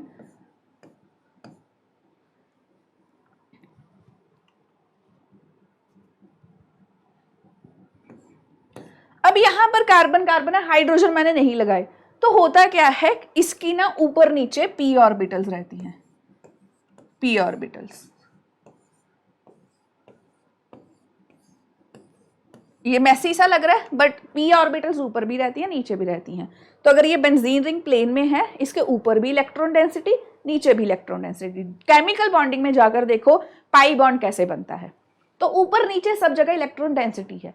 अब इसे कौन अप्रोच करना पसंद करेगा, न्यूक्लियोफाइल जिसके ऊपर नेगेटिव चार्ज है या एक इलेक्ट्रोफाइल जिसके ऊपर पॉजिटिव चार्ज है, बताओ क्या अप्रोच करेगा। ये खुद भरी पड़ी है इलेक्ट्रॉन से, ऑब्वियसली इलेक्ट्रोफाइल, न्यूक्लियोफाइल नहीं आएगा। सो इसमें ऐसा क्या हो रहा है, यहां पर बेंजीन रिंग जो है वो प्रेफर करती है इलेक्ट्रोफिलिक अटैक, नेवर न्यूक्लियोफिलिक। अगर करवाने हैं बहुत ड्रास्टिक कंडीशंस लानी पड़ेगी, ठीक है। सो this is about nucleophile and electrophiles. अब मैंने यहाँ पर इनका डाटा भी दे दिया है। जैसे इलेक्ट्रोफाइल को कहते हैं इलेक्ट्रॉन लविंग, न्यूक्लियोफाइल्स होते हैं न्यूक्लियस लविंग। डन। ये होंगे इलेक्ट्रॉन लविंग स्पीशीज। ये पूरा डाटा मैंने जो बोला है वही सब है, याद रखना, ठीक है। आगे आने वाले चैप्टर में आप एनहाइड्रस AlCl भी देखोगे। जिन्होंने पढ़ रखा है वो मुझे बताओ, ये ल्यूइस बेसिस, अच्छा ये इलेक्ट्रोफाइल एक्ट करेगा या ये न्यूक्लियोफाइल के जैसे, बताओ। Which of the following molecule can act as an electrophile? कौन इलेक्ट्रोफाइल के जैसे एक्ट करेगा? मीथेनॉल है, OH है तो ये नेगेटिव करेगी। NH3 के पास लोन पेयर है, एज अ नेगेटिव करेगा। CH3 3Cl है यहाँ पर, CH3 CH3 CH3 and Cl। अब यहाँ पर भी Cl जो नेगेटिव निकलेगा वो भी एज एन न्यूक्लियोफाइल एक्ट करेगा। यहाँ पर जिंक क्लोराइड जो है, जिंक क्लोराइड में जिंक 2 पॉजिटिव है, that is carrying a positive charge, तो वो एक इलेक्ट्रोफाइल के जैसे एक्ट करेगा। यहाँ पर कार्बोकेटाइन बन रहा है, tertiary carbocation, which is not a very good electrophile, ये बनेगा। उसमें से क्लोरोन निकलेगा जो एक बहुत अच्छा न्यूक्लियोफाइल है, बट यहाँ पर zinc 2 positive, electron deficient one. Which of the following is not an electrophile? क्या ये इलेक्ट्रोफाइल है? क्लोरीन, ब्रोमीन, HBr, और ये आपका खुद का क्वेश्चन है, बहुत ही इंटरेस्टिंग है, केमिकल बॉन्डिंग चैप्टर से रिलेटेड है। इसका आंसर मत भूलना, कमेंट सेक्शन में बताना है रीजन, ओके। इंडक्टिव इफेक्ट बहुत ही अच्छा इफेक्ट है। Plus I minus I effect की जब बात करते हो, इसको एक अच्छी सी एग्जाम्पल से समझते हैं, टग ऑफ वॉर के एग्जाम्पल से। टग ऑफ वॉर खेलनी आती है, वही जिसको रस्सी खींचते हैं। तो सोचो, एक तरफ आप हो, एक तरफ कोई और खींच रहा है, एक तरफ आप हो, एक तरफ कोई और खींच रहा है। क्लोरीन एक इलेक्ट्रॉन नेगेटिव एलिमेंट है, ये अपनी तरफ खींच रहा है इलेक्ट्रॉन्स को, तो कार्बन के ऊपर पार्शियल पॉजिटिव चार्ज आ गया। बट जो आगे वाला पर्सन है ना, वो ज्यादा है। मेरी किसी के साथ लड़ाई हो रही है, उसकी मेरे साथ है, वो मेरे दोस्तों को इतना ज्यादा इफेक्ट नहीं कर रहा, बट मेरे साथ लड़ाई है। तो जैसे जैसे ये लड़ाई आगे बढ़ती जाएगी तो ये कम होती जाएगी, मतलब डबल पॉजिटिव, ट्रिपल पॉजिटिव। तो ये जो पॉजिटिव चार्ज है ये डिस्टेंस पे डिपेंड करता है, जैसे जैसे आगे जाते जाओगे ये खत्म हो जाएगा, ये डिस्टेंस पे डिपेंड करता है। ये सिर्फ फर्स्ट कार्बन पे सबसे ज्यादा इफेक्टिव है, खींच रहा है हेलोजन अपनी तरफ, कार्बन के ऊपर पॉजिटिव चार्ज आ रहा है। बट ये इफेक्ट जो है ये परमानेंट इफेक्ट है, this is a permanent effect. Permanent effect मतलब कि क्लोरीन तो हमेशा वहां पर रहेगा, हमेशा वहीं पर रहेगा, ऐसा तो नहीं कि छोड़ के चला जाएगा। सो this is a permanent effect. अब ये चीज जो है दिस इज वेरी इंपॉर्टेंट। अब इंडक्टिव इफेक्ट को समझने के लिए दो तरह के इंडक्टिव इफेक्ट्स होते हैं। जैसे अभी कार्बोकेटाइन की बात हुई थी, सेम एग्जाम्पल मैं यहां पर कंसीडर कर रही हूं, और इधर मैं ले रही हूं पॉजिटिव नेगेटिव क्लोरीन। तो किसका पॉजिटिव इफेक्ट रहेगा, किसका negative effect? These electron donating groups are there, ये सारे क्या कर रहे हैं, डोनेट। ये आर इफेक्ट क्या है, ये आर ग्रुप्स कहते हैं इन्हें। ये क्या देंगे, इफेक्ट कौन सा होगा, प्लस आई, डोनेशन कर रहे हैं, डोनेशन की वजह से क्या होता है, पॉजिटिविटी आती है, सो ये उसको और ज्यादा स्टेबल कर रहे हैं। फ्लोरीन क्या है, इलेक्ट्रॉन नेगेटिव इफेक्ट है, इलेक्ट्रोनेगेटिविटी की वजह से माइनस आई इफेक्ट। तो जो हेलोजन्स होते हैं वो क्या देते हैं, they give minus I, and जो अल्काइल ग्रुप्स हैं they are electron releasing groups, ये प्लस आई इफेक्ट देंगे, ठीक है। सो ये बहुत इंपॉर्टेंट कंसेप्ट है। सो अब अगर मेरे पास इलेक्ट्रॉन डोनेटिंग ग्रुप्स जैसे हैं वो अल्काइल ग्रुप्स होंगे, यहाँ पर माइनस आई वाले जैसे सारे हेलोजन्स होंगे, NO2 ग्रुप भी है, एक एस्टर फंक्शनल ग्रुप भी आ जाता है विच इज इलेक्ट्रॉन रिमूविंग या विड्रॉइंग ग्रुप, वो माइनस आई देगा, ठीक है। This is about I effect. कितना डिफिकल्ट रहता है, क्योंकि जब आपको एग्जाम में या आपको 11th क्लास में 12th क्लास में जाकर कोई ऐसा कंसेप्ट आ जाता है, जब टीचर कहता है कि भाई माइनस आई इफेक्ट यूज हो रहा है, तो आपको पता होना चाहिए माइनस आई इलेक्ट्रोनेगेटिविटी से रिलेटेड है। इलेक्ट्रोनेगेटिविटी से वो पुल कर रहा है, कार्बोकेटाइन को अनस्टेबल कर रहा है, प्लस आई उसको और ज़्यादा स्टेबल कर रहा है। तो अगर आप इंडक्टिव इफेक्ट पढ़ रहे हो और आपको कार्बोकेटाइन का आइडिया नहीं है, कार्बोकेटाइन पढ़ रहे हो इंडक्टिव इफेक्ट का आइडिया नहीं है, बिकम्स वेरी डिफिकल्ट। अब जैसे मैं आपको पीछे लेकर जाऊं, जब हम बात कर रहे थे कार्बोकेटाइन्स की, यहाँ पर आर ग्रुप जितने ज़्यादा थे वो अच्छी बात थी। ऑक्सीजन का क्या है, माइनस आई इफेक्ट। कार्बन का क्या है, ये दे रहे हैं alkyl group plus I effect. तो मैं इसीलिए यूज़ नहीं कर रही थी यहाँ पे ये टर्म। समझ में आ गया? बस इतनी सी बात है इंडक्टिव इफेक्ट की, जितनी मर्जी एग्जाम्पल कर लो उतनी कम है। अब मेरे पास माइनस आई इफेक्ट के ऑर्डर में लगाना है यहाँ पर इसको, NO2 NH2 SO3H। देखो S के अराउंड 3 ऑक्सीजन लगी हैं, चलो देखो S के अराउंड 3 ऑक्सीजन लगी हैं, तो वो बहुत ज़्यादा अपनी तरफ पुल कर रहा है। तो इसका जो इंडक्टिव इफेक्ट है वो क्या होना चाहिए, सबसे ज़्यादा। तो 3 का है सबसे ज़्यादा। उसके बाद कंपेयर करना है NO2 को एंड NH2 को। नाइट्रोजन इलेक्ट्रोनेगेटिव, ऑक्सीजन और इलेक्ट्रोनेगेटिव, तो NO2 का बहुत ज़्यादा होने वाला है। तो इलेक्ट्रोनेगेटिव इसका क्या होगा, नाइट्रोजन का उससे भी ज़्यादा, मतलब 1 का। और इसके बाद 2 का होगा सबसे कम, NH2 का उसके कम, क्योंकि नाइट्रोजन तो इलेक्ट्रोनेगेटिव है, अपनी तरफ खींचेगी, बट हाइड्रोजन जो कुछ फर्क नहीं पड़ेगा। सो 3 2 1 3 1 2 इज द राइट आंसर। देखो SO3H जो है ना, सल्फोनिक एसिड भी आएगा, ये कार्बोक्सिलिक एसिड से ज्यादा अच्छा एसिड है ये, ठीक है। डिस्पर्शन हो जाती है इलेक्ट्रॉन की सारी ऑक्सीजन्स पे, इलेक्ट्रॉन डेंसिटी भी ज्यादा है। ये स्टेबिलिटी वाला मैंने यहां पर फिर से ऐड कर रखा है। सेम क्वेश्चन है, जितने ज्यादा प्लस आई वाले ग्रुप वो उतना ही ज्यादा कार्बोकेटाइन को स्टेबल कर देते हैं। इसमें तो कोई प्रॉब्लम नहीं होगी ना याद रखने में। रेजोनेंस, भाई रेजोनेंस जो है ना बहुत इंटरेस्टिंग टॉपिक है। रेजोनेंस क्या है, टोटली हाइपोथेटिकल कंसेप्ट। जैसे आपने कोई बुक स्टोरी रीड करी है, आपकी कोई फेवरेट मूवी है, कैसा लगे कि वो सब कुछ एग्जिस्ट ही नहीं करता, वो जस्ट एक इमेजिनेशन है। सेम गोज विद रेजोनेंस, ये सिर्फ इमेजिनेशन है। दिस टेस्ट के कैसी स्ट्रक्चर स्टेबल रहती हैं, ठीक है।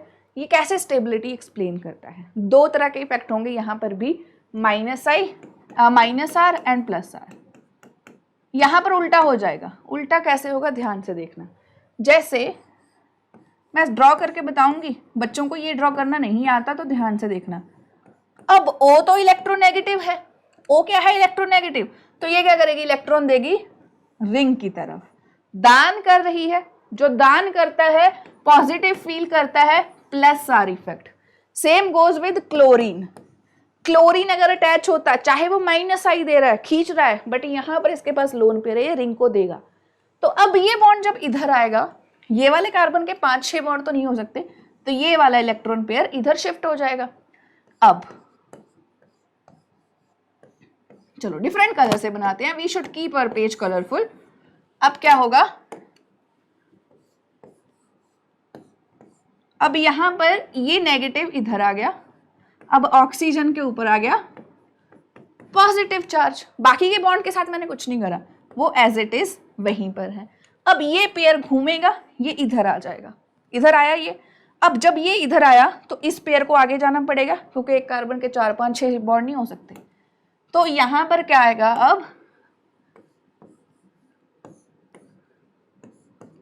अब यहां पर बॉन्ड आ गया, ये नेगेटिव चार्ज इस पोजीशन पे चला गया, इस पोजीशन पे चला गया। इस बॉन्ड को मैंने कुछ नहीं करा, वो वहीं का वहीं है, OH पॉजिटिव। नेक्स्ट, अब ये वाला इलेक्ट्रॉन पेयर ये यहां जाएगा और ये वाला उठ के इस पोजीशन पे, क्योंकि कार्बन के बॉन्ड पूरे रहने चाहिए। अब ये क्या बनाएगा, ये इधर ही है, ये बॉन्ड इधर बन गया, नेगेटिव इधर आ गया। अब जब ये नेगेटिव इस पोजीशन पे वापस जाएगा तो इस बॉन्ड को वापस ऑक्सीजन के पास जाना पड़ेगा। तो अब क्या बनेगा, अब मेरे पास बनेगा, ये बॉन्ड तो इधर के इधर ही है, ये बॉन्ड इधर आ गया और ये ऑक्सीजन का H। तो देख सकते हो मैं घूम फिर के वहीं पे आ गई, मैंने यहां से शुरू करा था, मैं वहां पर आ गई। तो इसकी ये सारी क्या है, रेजोनेंस स्ट्रक्चर्स। और ये प्लस आर इफेक्ट है, ये है plus are effect. Plus are effect में वो रिंग की तरफ डोनेट कर रहे हैं। कुछ ऐसे ग्रुप्स भी होंगे जो रिंग से लेकर जाएंगे, ये समझ में आ गया। प्लस आर, माइनस आर की बात करते हैं, minus R effect. Minus R जैसे कि NO2 ग्रुप। तो यहां पर माइनस आर के लिए एग्जाम्पल लेते हैं, जैसे कि मेरे पास है, हम ले लेते हैं एक रिंग को, ठीक है। अब यहां पर मैंने लगा दिया NO2 group, okay, NO2 group लगा दिया। अब क्या होगा यहाँ पर, अब ये वाला जो पेयर है ये इधर जाएगा, तो ये रिंग को अपनी तरफ से ले रहा है, खींच रहा है। आप किसी से कुछ खींच रहे हो, ले रहे हो, तो वो नेगेटिविटी कॉज करेगा, सो ये माइनस आर इफेक्ट होगा, ठीक है। अब ये बॉन्ड इधर गया, ये चला जाएगा इधर, और इधर के पास तो कुछ भी नहीं बचा, यहाँ पर आ गया नेगेटिव चार्ज। सो अब क्या आया मेरे पास, यहाँ पर आ गया पॉजिटिव चार्ज, सॉरी, ये यहाँ पर ऐसे, इसके पास नेगेटिव और इधर एज इट इज, तो बाकी बॉन्ड तो उधर ही है। अब क्या है नेक्स्ट में, ये वाला पॉजिटिव चार्ज, अब ये वाला पेयर इधर मूव करेगा इस जगह पर। अब जब ये एज इट इज रहेगा, ठीक है, इसको कुछ नहीं होगा, अब ये ग्रुप इन्वॉल्व हो चुका है। ये पॉजिटिव चार्ज इधर था, अब इस पॉजिटिव को मैंने मूव करा, इस पोजीशन पे ये बॉन्ड आ गया, इस पे ये आ गया बॉन्ड। अब ये पॉजिटिव चार्ज इधर आ गया ना, क्योंकि इधर से इलेक्ट्रॉन गए, ये बॉन्ड के पास तो अभी भी है, बट इसके पास डेफिशिएंसी हो गई। अब ये बॉन्ड एज इट इज उधर है, अब ये बॉन्ड इधर वापस आएगा, तो अब इस वाले कार्बन के पास डेफिशिएंसी होगी, इसके पास तो नहीं है, तो अब क्या बनेगा,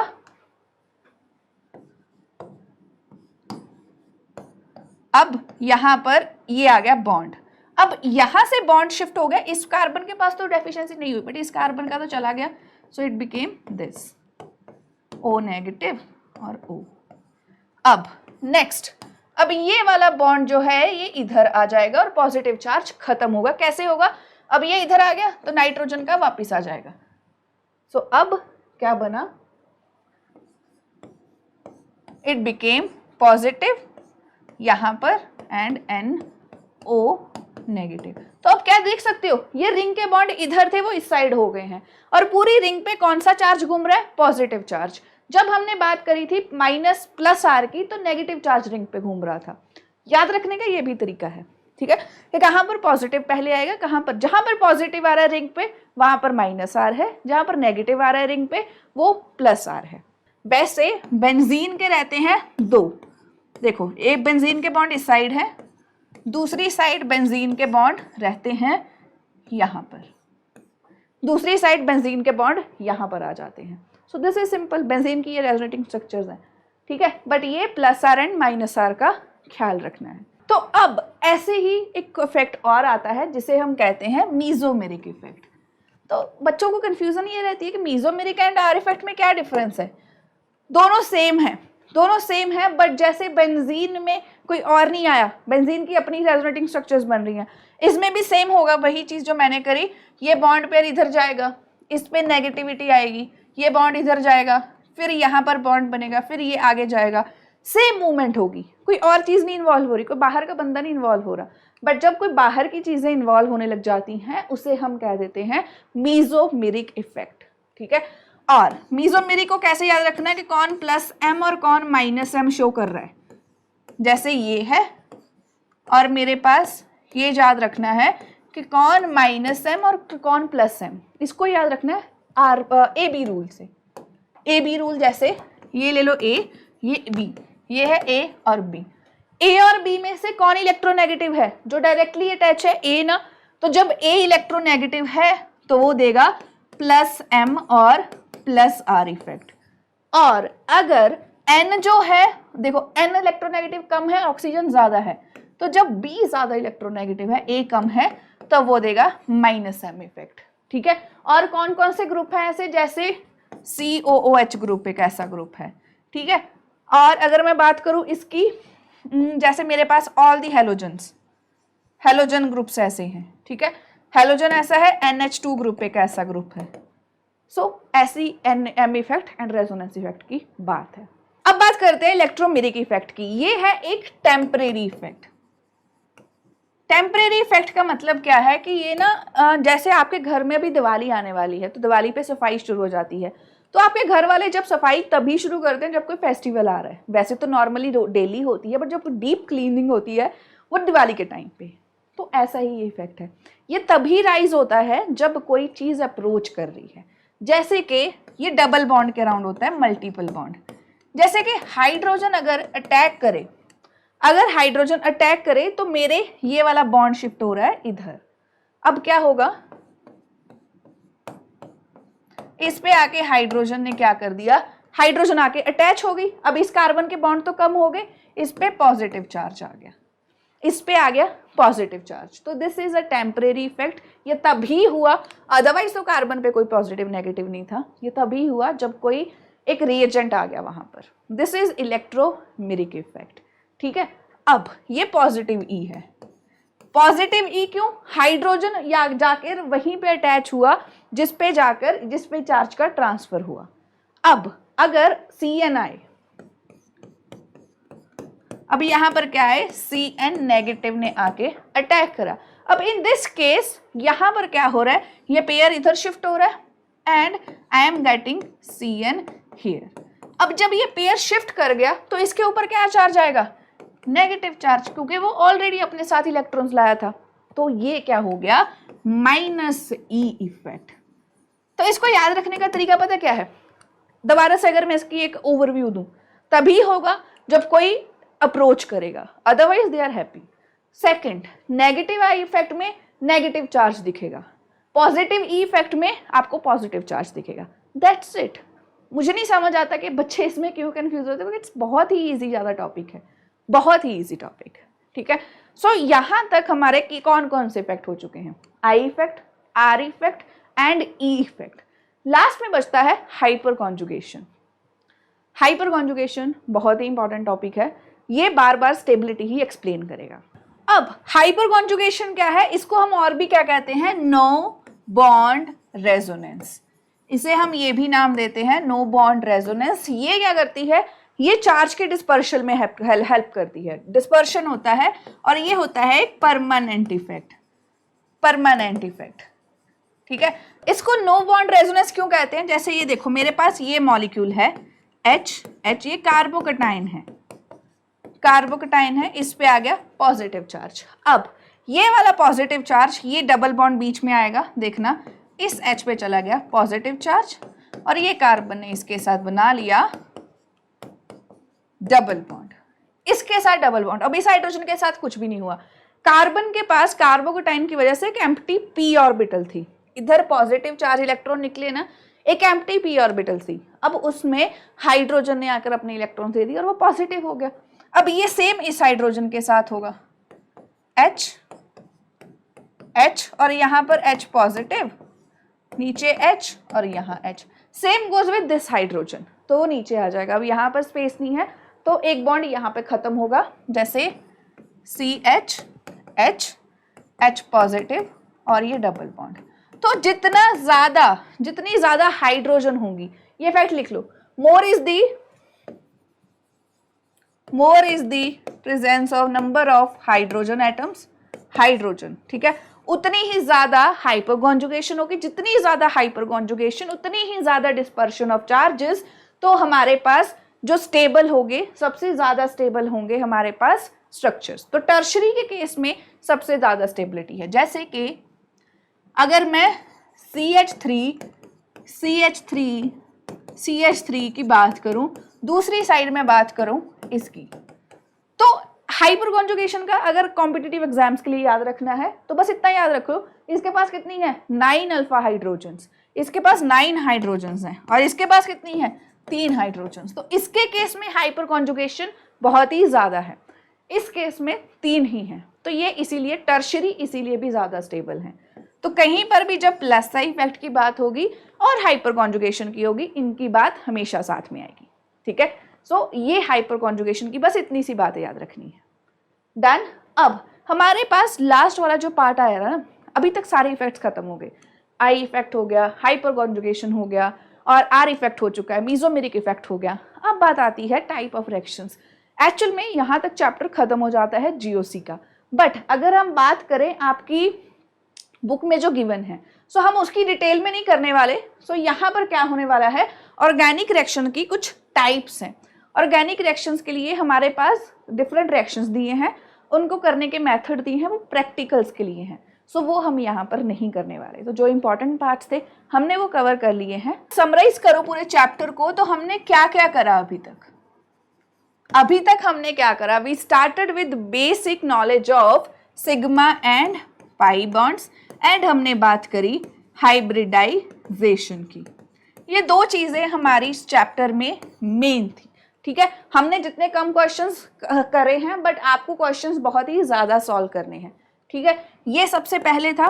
उसके बाद हमने करी है इनकी स्ट्रक्चर्स की बात, कि बॉन्ड लाइन होती है, कंप्लीट स्ट्रक्चर होगी या हमारे पास स्ट्रक्चर कंडेंस्ड है, साथ में करा नॉमेनक्लेचर। फिर टाइप्स ऑफ ऑर्गेनिक कंपाउंड्स आए जिसमें हमने बात करी है cyclic, a cyclic, open structure, ring structure, उन सब की, ठीक है। एंड फिर हमारे पास एक और बात आती है, then we learned about effects, fission वगैरह, जब फिजन हुई, होमो एंड हेट्रोलिटिक। होमो से याद रखना है सेम होंगी तो फ्री रेडिकल बनेंगे, यहां पर बनते हैं फ्री रेडिकल। और अगर हमारे पास हेट्रो है, हेट्रो के केस में क्या होगा, carbon positive, carbon negative, carbocation, कार्बेनाइन। उसके बाद एक्चुअल बात शुरू होती है आई इफेक्ट की, आर इफेक्ट की, एम इफेक्ट की एंड हाइपर कॉन्जुगेशन की। बस इतनी सी है। सो this is more based upon clearing your basics. ये जो पूरा लेक्चर था, कंसेप्ट का मतलब था सिर्फ समझाना कि क्या करना है। अब आपका टास्क शुरू होता है कि सारे जो क्वेश्चंस हैं इसके बेस सारे आपको कवर करने हैं खुद से, ताकि कोई भी प्रॉब्लम ना रहे, और ये बेसिक्स आगे आने वाले सारे चैप्टर्स में यूज होंगे। बट आज के लिए इतना ही। अब मिलते हैं नेक्स्ट चैप्टर में जिसमें हम हाइड्रोकार्बन्स को अच्छे से करने वाले हैं। But that's all for now. Thank you so much for watching. Let meet in the next video. Bye bye.